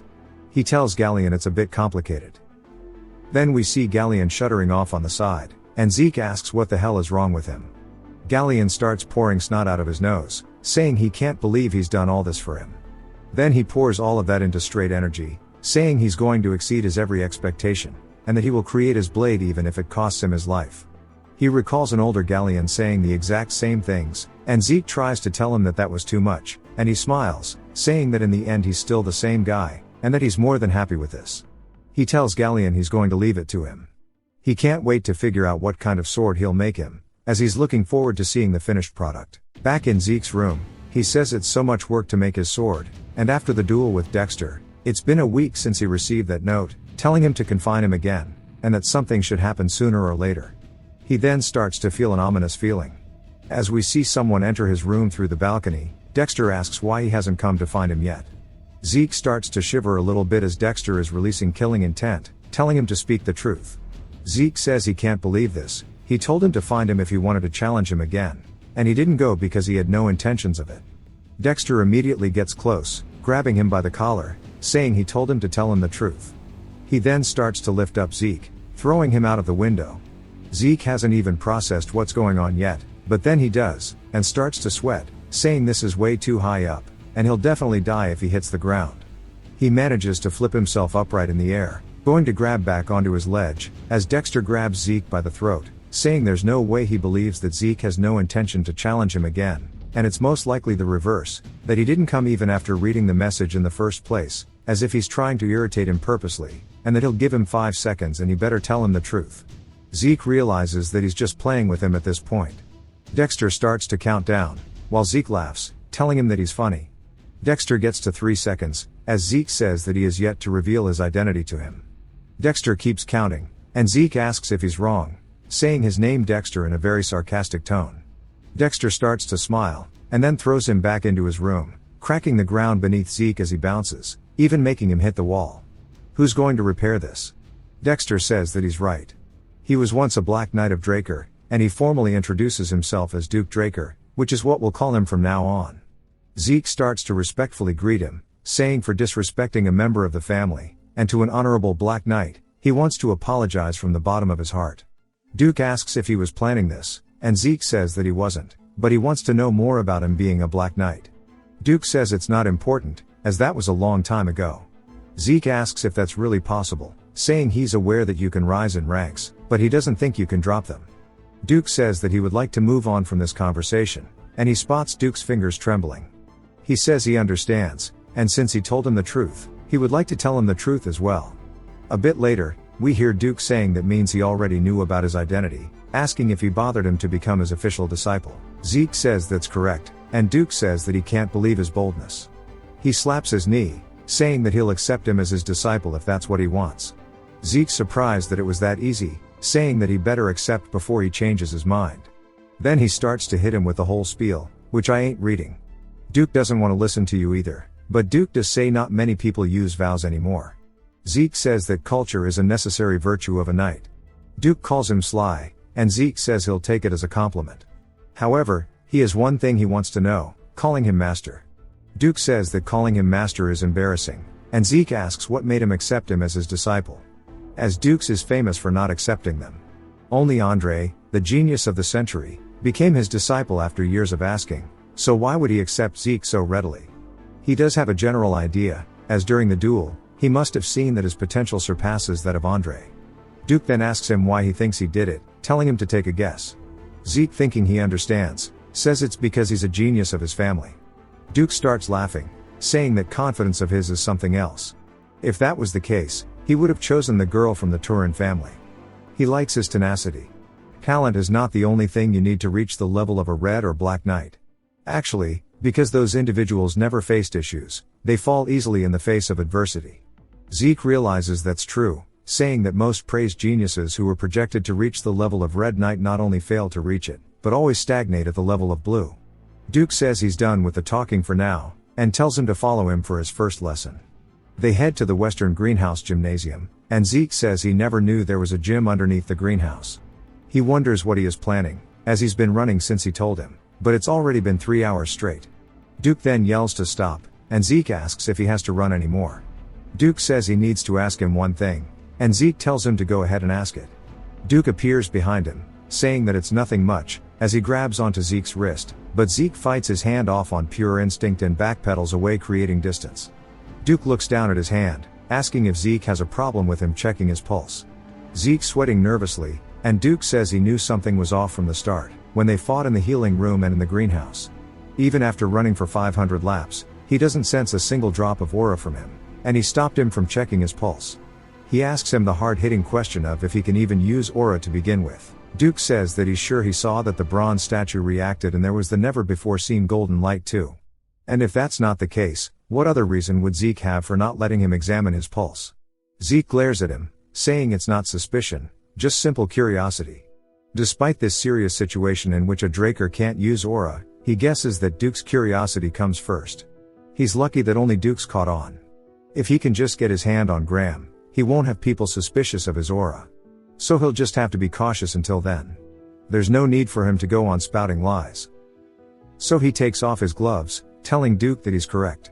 As he starts making the lights flicker on and off with his skill, he says that this is proof of his pure-blooded nature, but for some reason, he can't use aura. Zeke says that this will definitely cover up his lies, and he tells Duke that he's sorry for earlier, and if it's found out that a Draker can't use aura, then he'll be chased out and scared. Zeke says that he needs to put on an Oscar-worthy performance to get him out of this mess. After Duke checks his pulse, Zeke asks him how it is, and Duke's lost in thought, saying that he seemed to act unbefitting of his age, but he guesses that he's still a child in the end. But why is it that he can't sense any aura despite him awakening successfully? He starts to think about what could cause it. Zeke says that he can't be certain even after examining his pulse, because that's how the blessing rite is for a Draker. Even if it's not the truth that he cannot awaken to aura, he'll find a reason to deny it himself. Duke says that he thinks it's because he is an irregular. Zeke says that that's the only natural conclusion. If you aren't aware of the concept of classes, it's a natural way to think. Zeke asks him what that is, and Duke says that it's just like it sounds. It's a term used to refer to those with abnormal abilities. For example, the ability to use aura and mana together, or an irrational ability like peering into the future.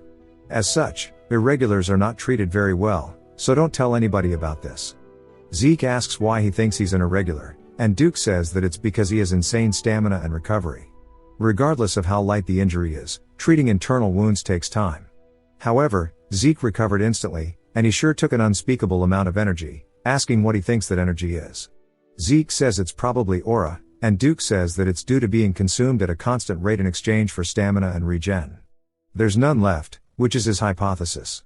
Zeke says that's actually pretty damn plausible, and asks if he'll never be able to use aura then, saying that he will be able to meet his master's expectations. Duke laughs, telling him not to worry about that, as Gale Arts doesn't use aura at all.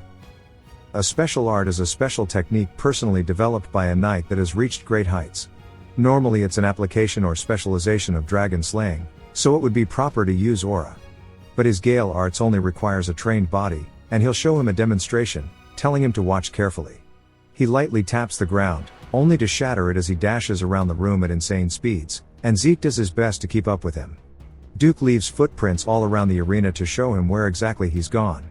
He then stops in front of Zeke, asks him if he caught that, and Zeke says he would just like to try to follow his footsteps. Duke asks if that means he'll be fine if he doesn't show him again, and Zeke says this is more than enough. Duke laughs, saying his confidence is at least that of a black rank knight, telling him to give it a go. Zeke crouches down, and then locks in. He matches Duke's footsteps, perfectly dashing around the room like he did, only landing where he stopped. Duke looks surprised, and Zeke says that now he's directly mimicking his movements. He can see something he didn't before. It's clear that these steps were taken as if he was sparring against someone, showing that he's attacking, dodging an attack, closing the distance, and increasing it. Each and every step has a purpose behind it. He then comes to a stop. Duke's in disbelief, saying it's not like he wasn't gifted a week ago, but he was not nearly this good, and he wonders what happened during that 1 week, as it's the difference of heaven and earth. He starts grinning from ear to ear, saying that he's perfect. Zeke acts all cocky, saying that this is surely proof that his confidence is enough for him to have the confidence of a black rank. Duke gets a little annoyed, saying that he could only stop after he's so arrogant, and says that he was just crying his eyes out, now look at him. Zeke asks if he's going to spread the word around, and Duke says that depends on his attitude. Zeke asks what kind of black knight has a loose tongue, and then jumps to the dining hall. Love the banter. It then jumps to the cafeteria as Zeke has a whole plate of food, saying it's already been a month since he began training with Duke. His appetite continues to increase, then somebody comes beside him, and it's none other than Andre, asking if he has some time to spare. He says he's busy, so they can just do it here. Andre sits down, asking how he convinced Duke. Zeke keeps eating, saying that he sure does like getting to the point, and since Andre hasn't become his disciple yet, the news about him becoming his disciple must have made him a bit anxious. Thought he was his disciple, my bad, and that he didn't really do anything, and Duke just picked him on his own. Andre looks displeased, asking if it's because he's a pure blood. Zeke asks what he means, then puts his utensils down, saying it seems like he has quite the inferiority complex. Andre asks if that's all he has to say, but Zeke says he's not even halfway done. Of course, even if the reason he took him in is simply because of the bloodline, there's no way he believes Duke is a man that would pick a disciple for such a simplistic reason. The fact he was able to use that intrigue as a foundation to become his disciple is a testament to his own abilities. Instead of wasting his time patting his ego with that inferiority complex, he needs to put in some real damn effort and stand out on his own. Back at the Western Greenhouse Arena, we see all three of them there, and Duke and Zeke are watching Andre run. Zeke asks him what's wrong, and Duke says that's what he wants to ask, saying he doesn't know what got into Andre, but he came begging, saying that he's fine with being a servant as long as he can stay by his side. He said that he could take him in if he ran 300 laps without aura, which is how he ended up like this. Zeke says he thought he was just a dude suffering with insecurity, but turns out he has quite the backbone. We then see all the students of the Draker Academy outside in the courtyard wondering why they are summoned here. Another student tells them all that today is the day of the Patriarch's visit. As some horses arrive and a very fancy carriage approaches, a man yells that the Patriarch is entering. Lardass tells everyone to get ready, and they wait for the carriage to come to a stop. As it does, some knights open the door as a man steps out, telling Howard it's good to see him again. Howard greets him, and the man starts to walk through as everyone pays their respects. Dude exudes raw power. The clock strikes 12 and it starts ringing. The Patriarch continues walking forward, sticking his hand out, patting Howard on the shoulder, saying he's always so hard working. Howard says it's nothing compared to him. The patriarch says he's the only one who truly understands. We are introduced to Arthur Draker, Zeke's father. Howard says the sunlight is rather hot, asking why they don't go inside. Arthur puts his hand up to stop him, and all the students start pogging out of their gourd. As he steps up on a hill, he stretches his hand out, calling out to all the young Dragonslayers, saying they are the hope and future of the Drakers. They need to train hard and hone their development, as whatever they achieve will be achieved in the name of the Drakers. They all yell yes sir, getting on one knee and bowing to him. Arthur then tells Howard they can go now. Inside of a room, we hear Zeke doing the most formal of formal greetings to his father. Arthur laughs, saying nobody does this greeting anymore, telling him to take a seat. He says he heard he liked tea, so he prepared something rare. Zeke thanks him and then wonders how he knows which food he likes as well. There is a saying that there may be things the Emperor doesn't know, but that there will never be anything a Draker does not.